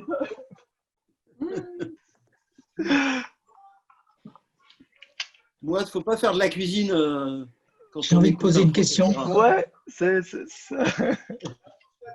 Vas-y, Claude, je t'en prie. Il n'y a pas d'attente. Claude, tu as une question, vas-y. Bonjour, je suis cette aventure depuis très longtemps. J'ai financé un petit peu au début. Je ne sais plus si je finance maintenant, mais je ne crois plus. Mais il faudrait reprendre ça. Moi, je suis engagé dans un projet d'habitat participatif qui se monte et on est bien orienté dans le Gard. Et la question que je voudrais te poser est la suivante. Nous, on a d'ambition simplement que d'habiter. On a un écosystème formidable que vous avez monté. Et par conséquent, ma question, c'est dans quelle mesure ce que vous produisez, effectivement, vous aide à monter la construction que vous engagez sur les 8 ans qui viennent. Là. Parce que nous, par exemple, on n'a aucune production. On va habiter de manière intelligente et participative, bien sûr, mais on n'a pas de fonction de production. Par contre, c'est ici sur le plan financier. Et donc, ma question, c'est dans quelle mesure votre production même, sous toutes ses formes, agricoles, mais aussi de formation, vous aide à la réalisation de votre habitat? Alors oui, parce que alors déjà, pour reprendre un petit peu, vous vous souvenez, dans le quartier rural, je vais vous remettre le quartier rural, pour que vous le voyez. Vous voyez toujours mon écran là, oui? Oui, c'est bon, ouais. Voilà. Donc, comme vous voyez, les couches principales de la souveraineté sont mises en place sur le quartier rural. Ici, vous avez une zone agricole qui va produire l'alimentation dont on a besoin, mais on a quand même un marché bio avec des producteurs locaux et une épicerie bio qui nous permet de nous fournir au-delà du quartier rural, parce qu'il ne s'agit pas de faire de l'autarcie, mais de l'autonomie. Donc, nous, on conçoit notre autonomie sur tout le territoire, c'est-à-dire un rayon de 30 km autour de notre terrain, de notre siège social. Pourquoi 30 km? Parce que c'est ce qu'on peut faire en vélo en une journée, sans s'essouffler. Et donc, si jamais il y avait un crash du système, il faut que dans un rayon de 30 km, on puisse trouver tout ce qu'on a besoin pour se nourrir, pour se chauffer, pour être électrifié, etc. Donc, on produit ici de l'alimentation. On a ici une production aussi d'énergie renouvelable qui nous permet d'alimenter tout le quartier rural en énergie, sachant que toutes les maisons sont passives, donc on n'a pas besoin de se chauffer. Elles sont chauffées par le corps humain, en quelque sorte. Pareil pour les habitats légers, ils sont tous autonomes. Et on a aussi, l'idée, c'est qu'on ait aussi une hydrolienne qui complète cette production, ainsi qu'un pyrolyseur. Je ne sais pas si vous connaissez les pyrolyseurs, c'est des outils qui permettent de transformer du bois en gaz, du déchet de bois en gaz. Et avec ce gaz, en fait, on fait tourner un… Pardon? Et avec ce bois, en fait, et ce gaz, on fait tourner un moteur qui produit qui entraîne un alternateur qui produit de l'électricité. Donc, on a une cogénération entre solaire, hydrolien et bois. Et puis ensuite, toujours pareil en termes de production, toutes les maisons sont équipées d'un système de récupération d'eau de pluie avec potabilisation de cette eau de pluie pour leurs propres usages. Elles ont elles évacuent tous leurs déchets, donc ce qu'on appelle les eaux vannes et les eaux noires. Donc ici, il y a une petite phytoépuration qui permet de retraiter une part des déchets, mais il y a aussi une part de nos composts qui repartent bien sûr dans le jardin pour alimenter et recréer donc du compost sur le jardin. Ensuite, toutes les maisons sont fabriquées en terre, bois, paille. Donc la paille vient des agriculteurs qui se trouvent tout autour de chez nous, à moins de 15 km. Le bois provient de forêts qui sont à moins de 100 km du lieu. Donc, ce n'est pas nous qui produisons les arbres, mais ils sont produits très localement. Et la terre, bien sûr, provient de là où on est, puisqu'on est dans des terrains qui nous permettent aussi d'avoir de la terre de bonne qualité. Donc, pour vous répondre, oui, et bien sûr, on a aussi, alors ce n'est pas nous qui allons les produire, hein, on a aussi des véhicules en partage qui sont propulsés par notre propre énergie et qui sont partagés entre à la fois les habitants du quartier rural et puis les habitants du territoire qui peuvent adhérer aussi à tous les services de l'éco-village. C'est-à-dire que le quartier rural a des services qu'il offre, par exemple des paniers bio tous les mois, de l'énergie, de l'accompagnement à la transition. Tous ces services en fait qu'on a pour nous-mêmes, on les a aussi pour les personnes qui habitent sur le territoire, puisque notre idée, c'est ensuite aider le territoire à rentrer en transition, pas seulement nous. Voilà. Oui, mais tu vois, nous avons beaucoup de choses en commun pour ce qui est de la construction de l'habitat. On a une centrale solaire, on a des maisons passives aussi, on a récupération de pluie, etc. Ah, je t'entends plus, Claude. C'était… tu m'entends plus? Si, ça y est, je t'entends à nouveau là. Allô? Oui. Allô, oui. Beaucoup des choses que beaucoup de choses que tu as décrites là, nous avons dans notre projet aussi au niveau de la construction même, et nous avons une centrale solaire, on va avoir des maisons partagées, on a des récupérations de pluie, on a des maisons passives, etc. Ça c'est OK. Mais c'est qu'habiter. Et donc, nous avons une charge pour construire qui, du coup, vient de nous, et puis un peu d'aide. On a un programme régional qui nous aide pas mal, et puis un peu d'emprunt bancaire. Et dans votre cas, je pense que diversifier vous aide à boucler votre budget de construction. Frédéric, on t'entend plus. Frédéric, oui. On t'entend plus. Oui. Oui, Claude, justement, mais c'est pour ça que tout le mécanisme du développement du projet est fondé sur le centre d'éco-construction de ressources et de formation qui est ici et qui va, lui, co-construire tout le quartier rural. C'est-à-dire que l'investissement qu'on va mettre dans le quartier rural, en fait, donc les 6 millions d'euros, il va servir d'abord à alimenter du chiffre d'affaires pour les personnes qui vont construire le quartier rural, qui vont construire les panneaux solaires, qui vont construire les habitats légers. Donc, il y a toute une dynamique économique qu'on va enclencher simplement par le fait de construire. Ça, c'est le gros souci qu'on a aujourd'hui avec les habitats partagés, c'est que les gens, en fait, ils vont s'endetter pour construire, en tout cas ceux qui n'ont pas d'épargne, ils vont s'endetter ou ils vont dépenser leur épargne pour construire leur habitat.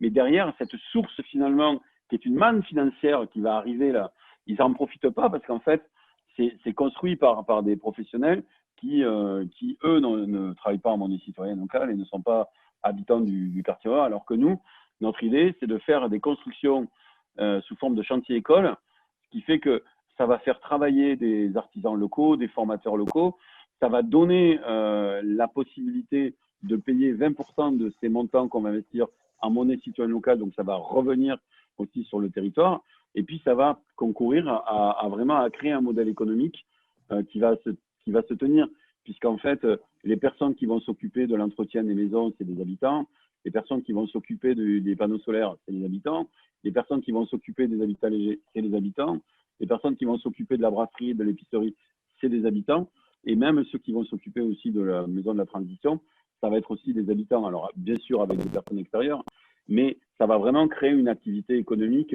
sur le quartier rural, parce que notre idée, c'était justement que ce quartier rural soit équilibré sur le plan des revenus grâce à sa propre activité de maraîchage, d'énergie, de location de maisons, d'habitat léger, etc. De telle façon à vraiment faire en sorte que si jamais il y avait un crack, on ait une grosse partie couverte par les activités du quartier rural. Et ce qui fait ça, c'est le centre de formation et le fait de payer en monnaie citoyenne locale. C'est ce qui fait vraiment. Alors, oui. ce que je propose, Frédéric et Claude, c'est qu'on continue parce que je crois que Frédéric voulait aborder deux autres sujets et comme il ne reste plus qu'une demi-heure, à moins qu'il y ait une question urgente. Alors, une question urgente de François qui lève la main. Oui, François. Alors, oui, bonjour à tous. Je m'excuse d'avoir pris la réunion un petit peu en retard pour des raisons un peu techniques. J'ai patiné un petit peu. J'ai deux, trois questions. D'une part, à quand c'est la première question plus générique qui peut être prise en dernier, mais à quand l'autonomie financière de l'aventure? La deuxième question, c'est est-ce qu'il est prévu des autres métiers, des autres corporations comme des métiers de service, voire des métiers de négoce, au-delà des produits de première nécessité, je dirais. Ça pourrait être l'informatique, pourquoi pas, ça pourrait être un garagiste ou des accessoires dans toute une technologie, que sais-je, magasin de bricolage ou autre, peu importe. Voilà. J'ai entendu deux questions, il me semble qu'il y en avait trois, non? Oui, enfin, c'était par rapport au métier de service ou de négoce. Oui, d'accord. Ah, d'accord, ok, très bien. J'avais donné comme exemple l'informatique et garagiste, après magasin de bricolage, que sais-je, quoi. Tout ce dont on a besoin, en fait, dans tout à fait. La vie de tous les jours. Alors, sur la première question qui est à quand l'équilibre économique, voire même des résultats positifs pour SME, donc on s'est donné 10 ans, donc on est sur 2029. Sachant que pour l'instant, comme c'est le premier, notre idée, c'est surtout pas financiariser le modèle économique, mais vraiment le laisser trouver son propre rythme pour dégager des résultats. C'est pour ça qu'on ne passera pas par du prêt, puisque si on passe par du prêt, on devrait financiariser le modèle économique pour rembourser le capital avec les intérêts. Et pour nous, ça, c'est vraiment la pire des choses qu'on peut faire. Le fait d'apporter au capital, c'est-à-dire de rechercher des investisseurs pour apporter au capital de l'écosystème coopératif, ça va nous permettre de rembourser chaque année, enfin de payer chaque année uniquement les intérêts. Et notre capacité d'autofinancement, elle va pouvoir repartir directement dans le financement d'activités sur le quartier rural qui boostera l'économie locale. Si vous prenez aujourd'hui un quartier rural en moyenne, enfin, on va dire un habitat partagé, que vous avez ils remboursent entre 8 et 12 000 euros par mois. Vous imaginez, parce qu'il y a une partie capital, une partie intérêt, vous imaginez s'ils n'avaient plus qu'à rembourser 2% par an, ce qu'ils pourraient faire avec tout le reste. Ils pourraient créer des emplois, ils pourraient créer des activités, ils pourraient réinvestir dans le développement territorial, ce qu'ils ne peuvent pas faire. Donc nous, notre objectif, c'est vraiment de capter du capital, de rémunérer ce capital à 2%, et ensuite, avec la capacité d'autofinancement, c'est vraiment injecter de la liquidité dans le territoire pour créer des activités et booster l'économie locale. Donc, on s'est donné novembre. Pourquoi novembre? Parce qu'en fait, c'est le temps qu'il faut en quelque sorte pour développer l'intégralité du quartier rural, dont l'équilibre économique repose à la fois sur des revenus passifs qui proviennent donc du capital qu'on a investi, c'est-à-dire les appartements, les locaux professionnels, les véhicules en partage, l'énergie solaire, l'hydrolienne, en fait tous ces éléments qui sont des éléments productifs qui nous permettra de produire de la valeur et ensuite de récupérer cet argent sous forme de revenus. Et puis, une partie de l'activité de travail aussi qui consistera à produire du maraîchage, à produire des services, des formations, qui va prendre un certain temps pour arriver à sa maturité. Voilà, donc on pense 10 ans.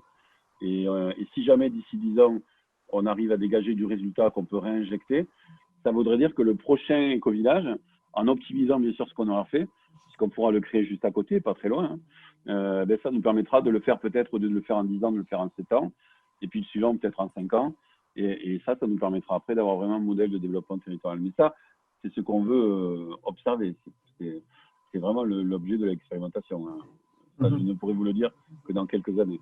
Et puis pour votre deuxième question, on fonctionne sur le principe des porteurs de projets. Donc ça veut dire qu'on porte les projets que portent les personnes qui viennent s'installer. Donc si on a demain quelqu'un qui veut faire du négoce ou de l'informatique, c'est avec plaisir qu'on l'accueillera et qu'il y aura une activité de négoce ou d'informatique sur le lieu. Pour l'instant, les personnes qui s'installent sont plutôt des personnes qui s'installent autour de l'agriculture, donc de l'alimentation, de l'éco-construction, de l'énergie, de la formation, de l'animation à la transition écologique, de la mobilité. Mais pour l'instant, effectivement, on n'a pas de technicien en informatique, mais il nous reste encore des places, donc peut-être on aura un informaticien bientôt sur le terrain. Juste je rappelle une petite chose aussi, ça c'est pour le fun. Je suis déjà venu te voir les tout premiers jours de septembre 2018. J'étais en vacances à 10 km et j'étais venu voir, j'ai passé l'après-midi avec toi. Et on a mangé avec ma femme, on a mangé chez vous. Ah d'accord, je suis désolé, je ne t'avais pas reconnu, excuse-moi. Non, mais c'est pas grave, oui, je suis venu qu'une fois. Hein. Mais voilà. C'était un moment assez fort, on avait beaucoup partagé sur le projet. Mais c'était déjà la troisième année qui était prévue pour une période de 10 ans. Donc, en fait, finalement, tu as décalé un petit peu. Oui, parce qu'en fait, ce qui s'est passé, c'est qu'entre le moment où on s'est installé et aujourd'hui, on a perdu 27 mois. On a perdu 12 mois parce qu'en fait, on n'a pas pu construire l'éco-village sur le terrain. Donc, il y a eu une bataille administrative qui nous a pris 12 mois. D'ailleurs, on a failli en mourir. Donc, les amis, si vous voulez créer des écolieux, attention à la partie législation. Et pas seulement que la loi, parce que la loi était avec nous. Mais malheureusement, les personnes qui portaient cette loi n'ont pas souhaité l'appliquer telle que nous, en tout cas, on interprétait les textes. Donc, on a perdu 12 mois. Et ensuite, il a fallu qu'on retrouve un autre lieu pour la partie quartier rural. Et là, on a un maire d'une commune à côté, donc de l'Ustrac, qui nous a gentiment téléphoné en disant nous, on veut bien vous accueillir chez nous. On a 4 hectares, mais il faudra aussi convaincre le conseil municipal. Et donc, du coup, ça nous a pris 15 mois pour convaincre le conseil municipal de rentrer dans le projet. Et donc, voilà, donc on a perdu 27 mois. Voilà. Dans ce type de projet expérimental, c'est toujours plus long, ça coûte toujours plus cher, c'est toujours plus compliqué, mais à la fin, on gagne. C'est ce que je crois. Merci. Frédéric, tu nous continues à présenter les deux sujets que tu voulais aborder, le juridique et la gouvernance, je crois. Oui, ça va, on a le temps. Ok, alors, ça va, vous avez encore un petit peu d'attention pour une partie un petit peu plus, on va dire, technique, mais je pense que c'est important pour que vous compreniez bien aussi comment on fonctionne. Oui, d'accord, pas de problème. Alors, là, ce qu'on va faire, on va rentrer plus dans la mécanique interne, mais je pense que c'est important parce que si vous voulez créer un écosystème coopératif, vous avez vu, on est passé d'un éco-village à un écosystème, c'est-à-dire qu'autour de ce quartier rural, il y a tout un ensemble de partenaires qui collaborent avec nous. Et donc, il a fallu qu'on élargisse notre conception de l'écolieu. Et là, aujourd'hui, notre écolieu, ce n'est pas seulement le quartier rural autonome, c'est tous les partenaires qu'on a avec nous sur le territoire. des collectivités locales, des entreprises, des associations, des partenaires financiers, des chercheurs et les habitants, pas seulement les habitants du quartier rural, mais aussi tous les habitants qui habitent dans le territoire de vie. Donc, on est vraiment passé de cette dimension éco-village à la dimension écosystème. Et pour faire un écosystème, ben, il nous faut plusieurs structures. Et c'est un peu ce que je vais vous présenter maintenant. Alors, vous avez vu que tout à l'heure, on est parti d'une société civile immobilière. Moi, je vous la recommande parce que c'est vraiment les structures les plus simples. Alors, uniquement pour le foncier non bâti et le bâti professionnel. Alors, pourquoi? Parce que la société civile immobilière, c'est une société qui est très simple. Elle peut être à capital variable, c'est ce qu'on a fait nous, qui nous permet de faire rentrer au capital les personnes qui veulent nous aider, et les faire sortir très simplement et les remplacer par de nouveaux, sans à chaque fois modifier les statuts, etc. Donc là, on a une société, une société civile immobilière au capital de 250 000 euros, mais qui est variable jusqu'à 6 millions d'euros. Donc, on pourra faire tout le projet avec la même société civile immobilière. Et comme vous l'avez vu, on va accueillir dans cette société civile immobilière uniquement le foncier non bâti, donc les terrains, et les bâtiments professionnels, à usage professionnel. Pas les habitats à usage d'habitation principale pour leurs propriétaires. Ça, ce sera une autre structure qu'on appelle une coopérative d'habitants qui va être propriétaire de ces habitations. Là, c'est vraiment tout ce qui va toucher en fait pour faire tourner le modèle économique, le patrimoine du modèle économique. Et en plus, c'est très sécure pour les investisseurs, puisque quand ils mettent leur argent dans la société civile immobilière, si jamais il y a des problèmes économiques après, la SCI ne sera pas touchée, puisqu'elle est séparée juridiquement de la société qui exploite après les structures. Donc, c'est là-dedans qu'on a mis des sous. Donc, on ne met pas les sous n'importe comment. L'idée, c'est vraiment de faire à peu près un tiers. C'est-à-dire un tiers d'argent qui viennent de particuliers ou d'associations, de fondations. Donc là, c'est des personnes physiques qui viennent investir dans le quartier rural. Ça peut être aussi des gestionnaires de fortune, ça peut être aussi des personnes morales comme par exemple une coopérative de financement comme la coopérative Oasis. Donc un tiers de ce financement-là passe par là. Un tiers de financement passe par le marché. Donc là, par le marché, ça veut dire que là, on fait appel à des investisseurs privés. Donc là, l'idée, c'est vraiment des personnes qui veulent investir dans le capital de la structure, avec derrière une exigence de réciprocité, c'est-à-dire d'avoir une rémunération qu'on limite à 2%. Mais c'est important pour nous de connecter tout ce monde, on l'a vu tout à l'heure, de finance éthique, qui vient alimenter en fait aussi le modèle. On veut vraiment se réconcilier avec des investisseurs éthiques qui pourront vraiment faire d'une pierre deux coups. Alors, je pense en particulier aux fondations aujourd'hui, qui placent leur argent sur les marchés financiers, avec toutes les conséquences désastreuses que ça peut avoir sur les humains et la nature, qui récupèrent 2% de cette rentabilité pour ensuite aider les gens à reconstruire ce que leurs investisseurs ont détruit. Donc, ce n'est pas très écologique. Donc, nous, on leur dit, faites une pierre deux coups, investissez dans des choses qui réparent, et en même temps, avec l'argent qu'on vous donnera de vos intérêts, vous pourrez comme ça vraiment pleinement satisfaire votre mission. Et après, le troisième investissement, c'est l'État. L'État ou les structures de l'État. Aujourd'hui, alors quand je parle de l'État, c'est au sens large, ça inclut même l'Europe. Aujourd'hui, vous avez par exemple des banques de financement nationales et européennes qui peuvent investir dans ce type d'écolieux, puisqu'elles ont toutes comme vocation de désenclaver les zones rurales. Et là, on travaille avec une fondation qui s'appelle la Fondation Zoein, qui peut nous permettre d'avoir un accès, par exemple, à la banque de financement européen, qui serait prêt à mettre 1 million. Dans ces cas-là, on changerait d'échelle et ce serait vraiment formidable. Donc, notre idée, c'est vraiment de répartir les investissements pour ne pas dépendre d'un seul type d'investisseur. Donc, ça rentre au patrimoine. Et avec ça, finalement, on va mettre en location les propriétés, en quelque sorte, de la SCI. Et grâce à ça, on va tirer une exploitation qui va venir renforcer le patrimoine par des résultats bénéficiaires, qui permettra ensuite de développer au fur et à mesure les investissements. Et donc, à terme, d'avoir de moins en moins besoin d'investisseurs extérieurs, avec un objectif demain d'être nous-mêmes des investisseurs. On le verra tout à l'heure. Donc, l'idée, c'est que vraiment l'économie se développe et qu'on puisse après investir par nous-mêmes dans d'autres écolieux. Alors, à partir de cette activité, on va créer plusieurs structures qui vont chacun remplir un petit peu comme dans un corps humain des fonctions particulières. Donc, on va créer une société coopérative d'intérêt collectif qui va mettre en exploitation toutes les structures propriétaires de la SCI. Donc, là-dedans, on va y retrouver, par exemple, la brasserie, le bar, la maison de la transition, On va y retrouver aussi la gestion en location du camping avec les habitats légers, mais aussi les flottes de véhicules en partage, la production d'énergie. Et pourquoi on a choisi une société coopérative d'intérêt collectif? Parce que c'est la seule structure en France qui permet d'accueillir des collectivités territoriales. Et c'est pour ça que d'ailleurs la mairie a pu mettre 44 000 € et participe à la CIC. Et nous, notre objectif, ce serait que bien sûr demain, on puisse avoir le département, la région et d'autres collectivités territoriales pour que ce projet soit vraiment une co-construction des activités locales. Donc, société coopérative d'intérêt collectif. Ensuite, on a une coopérative financière.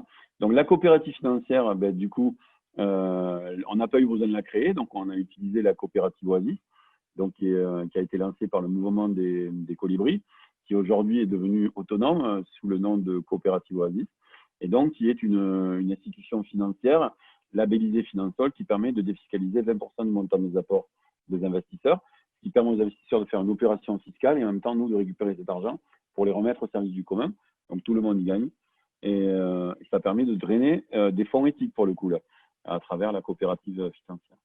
Vous avez une troisième structure qu'on n'a pas encore créée, qui s'appelle la coopérative d'habitants, qui, elle, va devenir propriétaire donc, des bâtiments qui vont servir d'habitation sur les co-lieux.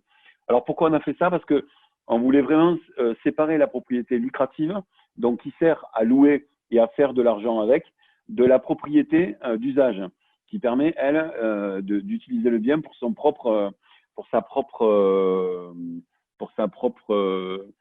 usage personnel.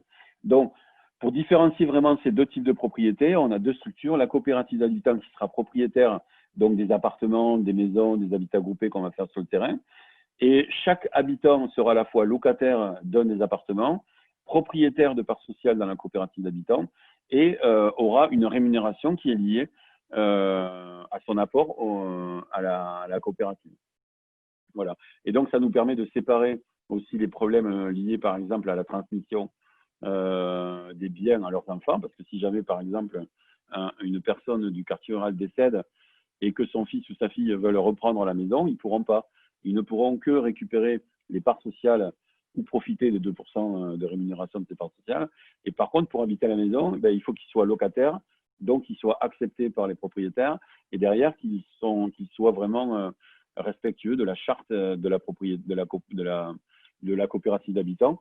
Et donc, du coup, ça nous permet de garantir une orientation de la coopérative d'habitants sur le lieu. Ensuite, mais ça, on ne l'a pas encore créé, on la créera vraiment à la fin. C'est ce qu'on appelle le WACAS. Le WACAS, c'est un organisme d'accueil communautaire et d'action solidaire. Donc, c'est la même structure qu'Emmaüs. Cette structure, elle va nous permettre de rémunérer des personnes qui ne sont pas sur le secteur marchand. Par exemple, toutes les personnes qui ne voudront pas avoir d'activité marchande, on pourra leur verser leur revenu d'autonomie par l'intermédiaire de ce WACAS. Et ils auront des activités qui seront productrices de valeur dans le sens de force de vie, mais pas forcément de monnaie. Et donc, ça nous permettra à nous de rémunérer aussi des personnes à travers ce WACAS et qui n'ont pas d'activité marchande et de donner des revenus à tous les habitants du quartier rural. Et puis enfin, on a aussi une dernière structure qui s'appelle une coopérative d'activité et d'emploi. Donc là, on devait la créer, on n'a pas eu non plus besoin de la créer puisque cette activité existait déjà. Donc on a passé un partenariat avec une coopérative d'activité d'emploi qui s'appelle Coaction. Donc une coopérative d'activité, qu'est-ce que c'est? C'est une coopérative qui accueille un porteur de projet, qui va donc transformer son chiffre d'affaires en salaire, qui sera considéré comme un salarié entrepreneur de la coopérative. Donc il cumulera, on va dire, tous les avantages du salarié, puisqu'il sera donc, il paiera des cotisations sociales, il pourra se mettre au chômage si son activité ne marche pas, et puis il va comme ça pouvoir se concentrer vraiment sur son talent et laisser à la coopérative le soin de gérer toute la partie gestion, compta, finance, sociale, fiscalité. Et donc, ça permet à des personnes qui ont du talent, qui veulent rester autonomes, de pouvoir monter leur activité sans forcément avoir toute la lourdeur administrative d'une entreprise classique. Ça leur permet aussi de tester leur activité sur 2-3 ans, et puis sur 2 ans, 24 mois. Et au bout de 24 mois, s'ils se le sentent, soit ils restent dans la coopérative, et à ce moment-là, ils seront actionnaires et entrepreneurs à vie dans cette coopérative, soit ils peuvent aussi essaimer, c'est-à-dire ils peuvent quitter la coopérative et monter leur structure sous forme d'une SARL, une société agricole, ce qu'on veut. Voilà. Et donc, nous, on a 5 personnes aujourd'hui qui sont dans une coopérative d'activité d'emploi. Toutes ces structures, elles vont générer des recettes, donc générer des revenus pour les personnes qui vont y travailler. Et donc, toutes ces structures vont aussi, bien sûr, générer des résultats qui vont constituer leur patrimoine. Et grâce à ce patrimoine-là, donc ces résultats, cet excédent brut d'exploitation, on va ensuite pouvoir drainer une part de ces résultats vers le fonds de dotation qu'ils pourront alimenter et donc défiscaliser 60% pour les particuliers ou 60% pour les entreprises et 70% pour les particuliers. Et grâce à ce fonds de dotation, eh bien, on pourra, avec les contributions des salariés des structures ou des personnes qui voudront s'ajouter à elles, financer de nouveaux quartiers ruraux, puisque notre objectif, c'est effectivement de développer ce fonds de dotation pour financer d'autres quartiers ruraux sur le même modèle qui permettra à d'autres personnes de se financer encore plus facilement que ce qu'on a fait. Et une part de cet argent reviendra sous forme de contribution, sous forme de revenu d'autonomie au sein du WACAD pour financer les revenus d'autonomie des personnes qui n'auront pas d'activité marchande. Et on espère bien qu'à un moment donné, on deviendra bénéficiaire et que donc on pourra ainsi considérer que ce modèle-là est un modèle de développement territorial. C'est vraiment l'objectif du projet à terme. Et c'est pour ça qu'on a monté cette expérimentation, parce qu'on le croit, mais on ne le sait pas encore. Donc on va le découvrir j'espère, dans les 7 ans qui vont suivre. Alors, un dernier point que je voulais soulever avec vous, qui est pour moi hyper important, parce que alors je sais que, bon, on a du mal à en parler, mais c'est quand même 85% qu'est-ce que je dis, c'est 90% des causes d'arrêt des projets collectifs sont le putain de facteur humain ou précieux facteur humain, ça dépend des moments. Et donc, c'est important de le prendre en compte dès le départ, parce que sinon, on risque d'exploser en vol. Alors, pour nous, ça c'est très important dans Terra, ça fait partie vraiment de son ADN. Les personnes, les cercles d'activité, c'est-à-dire les ensembles de personnes qui vont se réunir autour des activités et les lieux dans lesquels se passent ces activités sont souverains. C'est-à-dire il n'y a pas une structure qui dit voilà, on fait ci, on fait ça, et vous faites comme ci, vous faites comme ça. Donc il n'y a pas de lien de subordination entre nous et les personnes, les activités et les lieux. Bien sûr, il y a un cadre commun avec des règles qu'on a fixées collectivement, mais pour nous, notre objectif, c'est que vraiment les activités se développent à partir des personnes, et nous, on est là pour organiser en quelque sorte ces activités pour qu'elles aient un maximum de ressources dans la mesure où, bien sûr, elles soient respectueuses des humains et de la nature. Parce que si elles ne le sont pas, on ne les prendra pas. Donc, comme vous le voyez, tous ces petits cercles-là, c'est les cercles de Terra. Il y en a des tonnes et des tonnes, je ne vais pas tous vous les citer. C'est justement pour vous montrer qu'on ne peut absolument pas gérer ça avec un point central, quoi. C'est absolument pas possible. Il faut qu'on ait un outil qui nous permette de gérer ça de façon le plus décentré possible. Et c'est pour ça qu'à Terra, on a beaucoup travaillé sur la gouvernance partagée, avec vraiment des instances qui ont chacun un rôle à jouer à l'intérieur de l'écosystème coopératif. En particulier, donc, les 4 instances dont je vais vous parler. Il y en a d'autres, mais je vous ai sorti vraiment celles qui, pour moi, sont les plus importantes. Donc, une première instance, c'est quand elle est créée ponctuellement, tous les 2 ou 3 ans, ça dépend, en fonction des besoins. Donc, ça s'appelle Place tes aspirations. Donc, c'est une grosse réunion où on réunit tous les volontaires du projet et on leur demande quelles sont les activités qu'ils veulent conduire dans l'écosystème. Et donc, il y a des personnes qui disent, voilà, moi, je veux faire de la boulangerie, je veux faire du maraîchage, je veux faire ceci, je veux faire cela. Il y a même des gens qui veulent courir tout nus dans les bois. Donc, je plaisante, mais c'est pour vous donner l'idée qu'on prend vraiment toutes les activités. Et ensuite, on fait une deuxième réunion, un deuxième cercle qu'on appelle la théorie du changement, où là, on fait l'inverse. Au lieu de demander à quoi les gens aspirent, on réfléchit sur c'est quoi le besoin de notre projet. Puisque le projet Terra, il a quand même un objectif final, qui est l'instauration d'un revenu de base inconditionnel pour tous les citoyens de leur naissance et leur mort en monnaie citoyenne locale, contre-garantie par une production locale. Donc, il y a vraiment un objectif politique. Et donc, on se dit, ben voilà, pour réaliser ça, qu'est-ce qu'il nous faut? Et là, on décline à rebours les étapes par lesquelles on doit passer pour arriver à cet objectif. Et là, on décline aussi les activités dont on a besoin pour arriver à cet objectif. Et quand on a fait ça, on réunit les deux. Je ne sais pas si on voit mes mails, hein, oui peut-être. On réunit les deux et on essaie de regarder qu'est-ce qui match. Donc, toutes les activités qui matchent personnelles avec le projet, elles sont immédiatement adoptées. Celles qui ne matchent pas avec le projet, les gens peuvent les conduire en solo. On ne s'en occupe pas à condition qu'elles soient respectueuses des humains et de la nature. Et puis, il va nous rester des activités qui, elles, ne sont pas prises en charge par des personnes locales. Et à ce moment-là, on fait des appels à projets et on fait un recrutement de nouvelles personnes qui vont rentrer dans le projet pour porter ces activités qu'on ne porte pas encore. Voilà. Ensuite, toutes ces activités sont validées par notre Assemblée générale. L'Assemblée générale se réunit 1 fois par an. Elle comprend tous les adhérents et sympathisants du projet. Elle a pour vocation à la fois d'entériner les grands choix stratégiques de l'association, de valider que ça tourne bien et de réunir tous les gens qui portent dans leur cœur ce projet.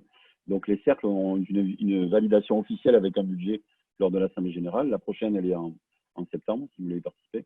Et puis ensuite, on a un conseil d'administration qui est l'émanation à la fois de l'Assemblée générale qui le valide et à la fois des cercles qui ont été créés, puisque le CA est composé des représentants de cercles, donc de cercles d'activités qui ont été validés. Et le CA a pour rôle de gérer l'association au quotidien. Il se réunit tous les 15 jours et c'est là que se prennent la plupart des décisions majeures qui impactent les cercles. Mais très important, ces décisions qu'on prend en conseil d'administration, ce n'est pas des décisions qui sont à l'intérieur des cercles. Chaque cercle est souverain, il fait ce qu'il veut à l'intérieur de ses prérogatives. Là, c'est plutôt des décisions qu'on doit prendre intercercles, par exemple sur les budgets, sur la législation, sur des activités qui vont se télescoper et donc sur lesquelles il va prioriser, par exemple, des investissements ou du temps. Et donc, c'est là qu'on va venir régler en quelque sorte les frottements entre les différentes activités, mais aussi ce qu'on appelle, nous, le métier d'entre les métiers, c'est-à-dire des activités qui ne sont pas des activités directement de production, mais qui sont nécessaires à la production. Par exemple, le secrétariat, la gestion, la comptabilité, le juridique, la communication externe, la communication interne, la recherche de financement, tout ça, ce sont des activités qui ne sont pas forcément liées à un cercle particulier de production vitale, mais qui sont nécessaires, on appelle ça des cercles d'appui, et qui vont être nécessaires par contre à la production de ces cercles. Donc, toutes ces discussions sont portées par le conseil d'administration au quotidien. Ensuite, on a plutôt des activités au quotidien qu'on a définies par des activités de bien vivre ensemble, alors qui sont super importantes, même si on ne les voit pas forcément, elles sont vraiment fondamentales. Donc là, je vous en ai décrit 7 pour vous donner plutôt une sorte de panorama de ce dont on a besoin pour fonctionner au quotidien, pour éviter justement le putain de facteur humain et rester avec le précieux facteur humain le plus longtemps possible. Donc la première, c'est en bas à gauche, c'est ce qu'on appelle la sollicitation d'avis. Donc la sollicitation d'avis, c'est vraiment le principe de base du fonctionnement au quotidien. Donc à partir du moment où un cercle a été reconnu avec son référent ou ses référents et ses activités, il est vraiment souverain et il prend les décisions qu'il veut prendre à l'intérieur de ce cercle. Par contre, s'il y a des décisions qui impactent les autres cercles, il doit passer par ce qu'on appelle une sollicitation d'avis. C'est quoi la sollicitation d'avis? C'est le fait pour un membre d'un cercle de consulter ceux qui vont être impactés par cette décision ou qui sont experts dans la décision qu'il veut prendre avant de prendre une décision. Et donc, ça permet d'avoir des discussions et des coordinations entre les différents projets de telle façon qu'on ne se fasse pas tout et n'importe quoi. Donc, la sollicitation d'avis, c'est vraiment le principe de base. Généralement, ça se passe soit par une sollicitation d'avis au niveau du CA, soit ça se passe avec notre forum où les gens posent des questions et puis les gens répondent sur le forum. Et s'il n'y a pas d'objection, ben, la sollicitation d'avis est validée, sachant que la personne peut ne pas suivre la sollicitation d'avis. C'est un risque qu'on a pris. En tout cas, pas tant que ça ne touche pas le budget et la loi. Si ça touche le budget et la loi, il y aura vraiment un veto du conseil d'administration avec toute une procédure de recours. Mais il faut quand même se protéger quand même des risques financiers et puis des risques législatifs. Donc, le recours doit se faire auprès du CA. Et donc, mais tant que ça ne touche pas à des problématiques de budget ou de législation, donc on fait ça par sollicitation d'avis. Après, on a ce qu'on appelle les réunions de synchronisation. Donc, les réunions de synchronisation, c'est des réunions qu'on fait chaque semaine, où là, ben, tous les personnes viennent, se regroupent. Généralement, ça se termine par un petit repas sympa. Et là, pendant la semaine, tous les cercles vont dire un petit peu ce qu'ils font, donner leurs besoins, leurs envies, et puis les gens vont venir s'ajouter sur les différents chantiers des cercles, ou vont faire des annonces si jamais, par exemple, ils doivent partir en train, s'ils ont besoin de covoiturage, s'ils ont besoin de ceci ou de cela. Donc, ça va se faire pendant les réunions de synchro qui se font 1 fois par semaine le lundi. Après, on a ce qu'on appelle les cafés citoyens. Les cafés citoyens, qu'est-ce que c'est? Ce sont alors ça se passe généralement, ça dure 2 heures. C'est Généralement, ça a lieu une fois par mois. Ça fait un petit moment qu'on n'a pas fait là, mais généralement, c'est une fois par mois. Et là, c'est quelqu'un qui va proposer en fait une question à l'étude des volontaires. Alors, ça peut être des questions politiques, ça peut être des questions sociologiques, ça peut être des questions… Et donc, le format, c'est la personne fait une présentation de 10 minutes qu'elle a préparée. Et puis, à partir de là, il va y avoir des clarifications, des discussions. Et derrière, on n'en tire pas forcément de décision, mais plutôt, c'est plutôt pour partager des idées, pour créer un ciment aussi politique entre nous. Et donc, voilà, il y a des tas de sujets qui sont abordés, le travail, l'anarchie, la République. Enfin bref, c'est des sujets super intéressants et ça nous permet vraiment de cimenter en fait entre nous. Après, on a ce qu'on appelle les marchés gourmands. Dans les marchés gourmands, généralement, ils ont lieu tous les 3 mois. Et l'idée, c'est d'organiser avec comment dirais-je, les producteurs locaux des marchés gourmands dans le coin. Et on a vraiment, on travaille avec eux. Et puis donc, les gens viennent avec leur stand. Les gens peuvent acheter des produits locaux et en même temps, ils mangent. Et puis, on fait un petit concert ou un petit spectacle. Et bien sûr, tout est en monnaie citoyenne locale et les gens peuvent rester, acheter. Et ça nous a fait vraiment connaître sur le territoire. Et on en a organisé à Martiquière et puis sur Tournon. Et voilà, donc ça nous a d'ailleurs permis de créer le réseau de distribution qu'on a aujourd'hui avec une quinzaine de producteurs et qui tourne bien avec une quinzaine de paniers bio. Et donc notre objectif, ce serait d'arriver aux alentours de 80 paniers bio. Ensuite, très important, on fait aussi des formations. Je vais vous donner l'exemple de la communication non violente. Si on veut vraiment se développer sur ce projet, il faut vraiment que les personnes aient des outils pour exprimer leurs besoins, pour faire une demande, pour développer une stratégie ou trouver des alternatives aux stratégies qui ne marchent pas, et pour vraiment exprimer leur ressenti. Et pour ça, on a choisi pour l'instant la communication non violente, non pas que ce soit officiellement établi, etc., mais on n'a pas trouvé mieux aujourd'hui pour l'instant. Donc, on propose à tous nos volontaires, nos permanents, nos adhérents, de se former à la communication non violente pour avoir une culture commune. Et là, aujourd'hui, on a fait le niveau 1, le niveau 2, quasiment tout le monde l'a fait. Et là, on attend le niveau 3 très bientôt pour continuer notre formation en communication non violente. Alors, on a aussi formé aussi, bien sûr, à la gouvernance partagée, on s'est formé à plein d'autres choses, mais je vous ai donné celle-là parce que c'est vraiment celle qui a participé le plus, je pense, à l'apaisement des tensions entre nous. Ensuite, on a ce qu'on appelle les cercles de la paix. Donc, les cercles de la paix, ce sont des réunions qu'on fait généralement, on va dire, tous les 15 jours, je pense, à peu près, ça dépend.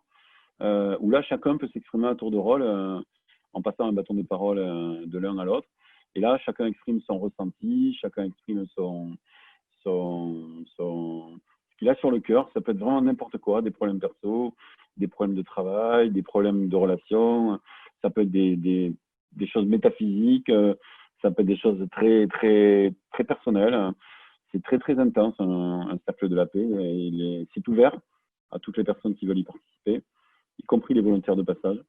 Et d'ailleurs, souvent, ils sont très émus, les volontaires, en passant, parce que c'est vrai que le niveau de relation dans les cercles de la paix est très intense et très bénéfique. C'est là où je pense qu'on sent le plus la fraternité, en tout cas, émerger de notre groupe. Ça se sent, c'est presque palpable. Les cercles de la paix sont très importants, puisqu'en fait, c'est là où on va vraiment un peu mailler ce que l'on est vraiment. Et puis, un peu comme dans une maison, on fait une cuisine pour faire à manger, eh bien, dans un groupe, il faut créer un cercle restauratif parce qu'on va avoir des conflits. Et donc, depuis le début de Terra, je crois que c'était 2015, on a créé un cercle restauratif, c'est-à-dire un ensemble de procédures qui nous permettent de gérer nos conflits. D'ailleurs, le projet aurait capoté dès la 2e année si on ne l'avait pas créé, donc je vous invite très fortement à vous documenter sur les cercles restauratifs. Super important. Donc, un cercle restauratif, c'est tout un ensemble de procédures qui permettent à 2 personnes qui sont en conflit de pouvoir faire appel à un facilitateur qui a été formé au cercle restauratif. Il va tenter de les aider à résoudre leurs conflits et s'il n'y arrive pas, il va provoquer un cercle restauratif.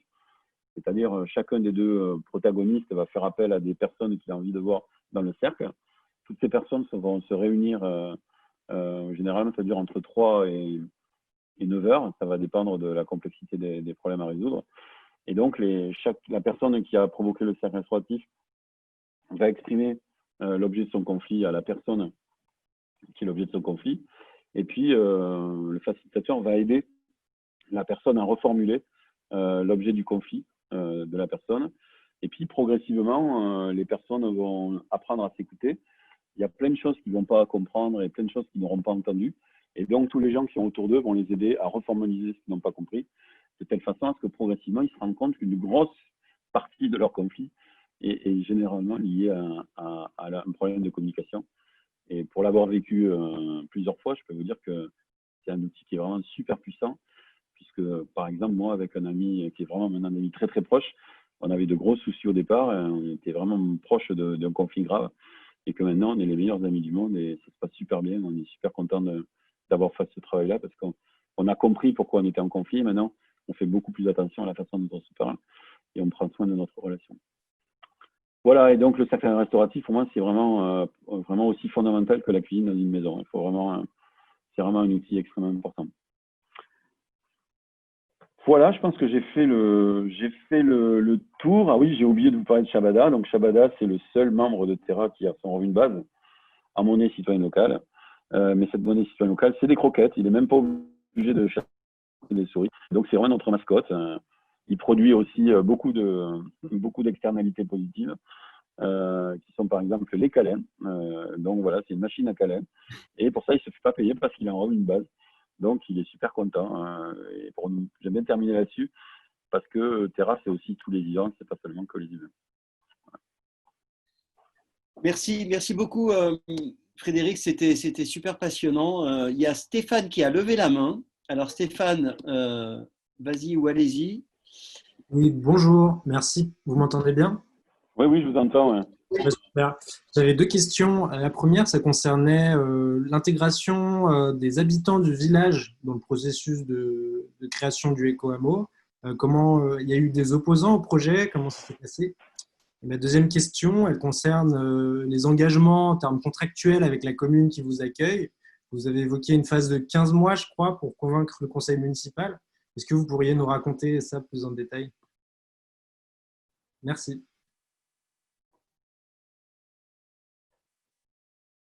Ah, Frédéric, il a l'air d'être figé, coupé. Alors, sa coupure, je ne peux pas répondre à sa place à cette question, mais coupé. Frédéric?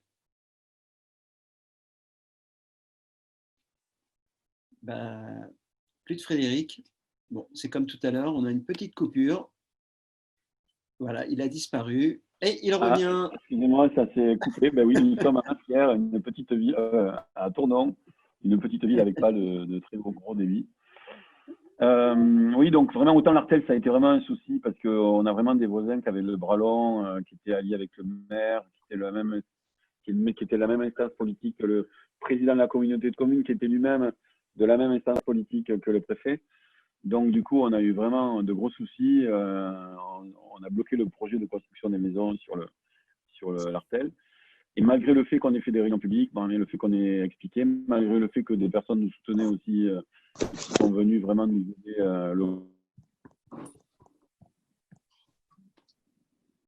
Recoupure. Bon, Eric, est-ce que tu as un dessin pour agrémenter les de baisser le... Pardon? Excusez-moi, je crois qu'il y a quelqu'un qui avait dit quelque chose. Voilà, donc du coup, on n'a pas pu le faire sur l'Artel, malgré les réunions publiques qu'on avait organisées. Par contre, ce qu'on a fait, c'est que sur Trentel, on a mis 15 mois. Donc ça a été vraiment... parce qu'on a mis 12 mois pour se préparer sur l'Artel, on a mis 15 mois sur... Et là, on a fait pareil, réunion publique, on a travaillé en concertation avec une équipe du conseil municipal, avec le maire, on se voyait tous les 15 jours. Et donc, il y a eu vraiment vraiment un processus d'intégration très fort, à tel point que d'ailleurs, il y a des personnes du coin qui habitent les villes à côté, qui sont venues nous rejoindre. Et dans le projet, aujourd'hui, il y a 4 personnes de Terra et 3 personnes qui sont venues, 5 personnes de Terra et 2 personnes qui sont venues, en fait, deux foyers qui sont venus du coin, de Villeneuve-sur-Lot, et puis une autre personne qui habite juste à côté. Donc, on voit bien à quel point ça a bien matché, quoi, voilà. Donc, notre travail, c'est vraiment effectivement de le faire avec les parties prenantes du territoire. Et pour ça, les personnes sont sollicitées pour participer aux réunions, aux commissions, aux activités qu'on fait. Et jusqu'à la fin du projet, quoi. Pour nous, il n'y a pas de séparation avec les habitants du territoire. Notre objectif, c'est vraiment co-construire avec eux.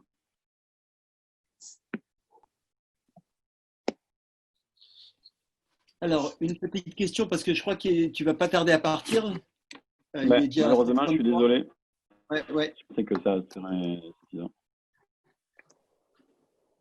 Mais je crois qu'Éric avait aussi un petit dessin à partager. Je ne sais pas s'il en a. Oui, voilà, il arrive. C'est dans un rayon entier.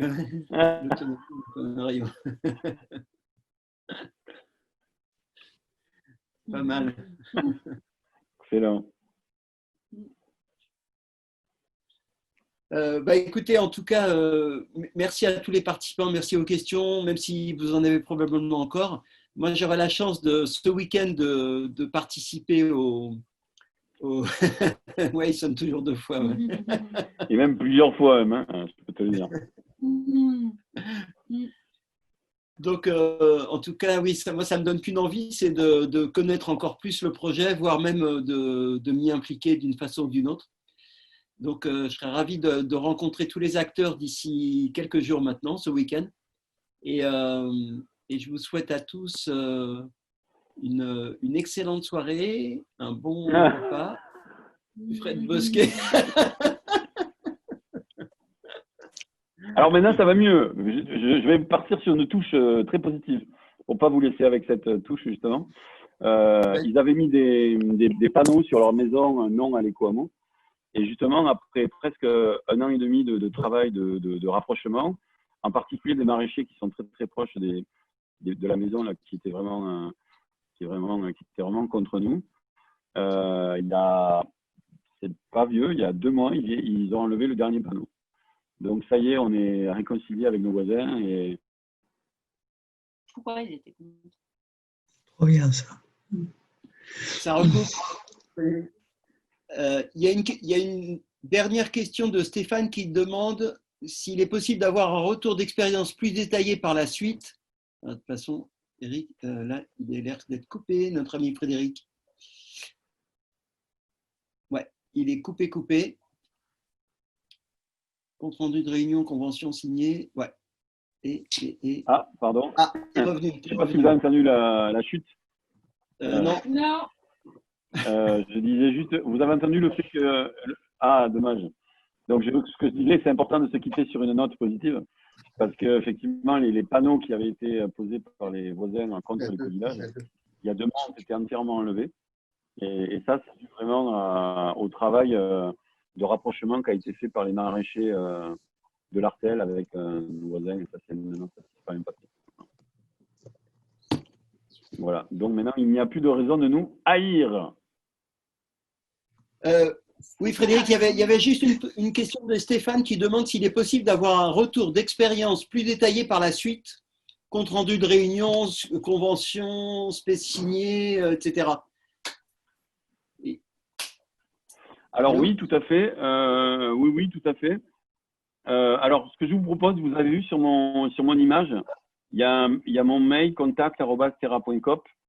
C'est Marie-Hélène qui ouvre les mails avec la commission accueil. Donc, si vous avez des mails à envoyer, vous pouvez les envoyer là. Posez vraiment vos questions par mail. Je vous invite très fortement aussi à venir nous voir, si vous le pouvez, si on a de la place. Je sais que c'est très dur, mais ça vous permettra de vraiment de mesurer. Je pense que les visites… Alors, c'est vrai que l'été, c'est vraiment bourré. Si vous vous y prenez à l'avance, vous pouvez peut-être venir plutôt en septembre ou en octobre. Pour ceux qui sont adhérents, je vous invite fortement à venir à une AG aussi, parce que l'AG est vachement fournie. On a vraiment, on fait le compte rendu du conseil scientifique, on fait le compte rendu des activités. On descend vraiment en profondeur dans des ateliers pour parler des problèmes qu'on a rencontrés, des solutions qu'on a trouvées, de ce qui reste à faire. Donc il y a vraiment, c'est une AG, c'est pas que juste technique, quoi. C'est vraiment très complet. Donc je vous invite fortement à venir à l'AG si vous avez l'occasion de venir. C'est vraiment un super endroit. Ah, mais je vois Julie. Mon Dieu, Julie. Salut Julie, ça va? Julie et son mari, je les ai rencontrés à Paris et on s'est vu quelques fois et on est en train de peut-être de se rapprocher. Donc voilà, donc je serais content de l'avoir là. Tu feras la bise à toute la famille. Ils sont en transition avec 5 enfants, je vous dis pas. Ça Oula. rigole, ça rigole pas.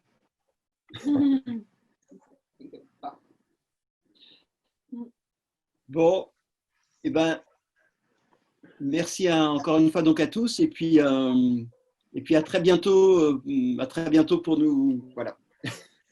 Ouais, ça marche. Ouais. Merci de m'avoir invité, Marc, et à très bientôt à tout le monde. Ouais. Ouais. Et Merci beaucoup. ouais, très heureux d'avoir été avec vous. Ciao, ciao. Ciao. Merci Eric. À bientôt.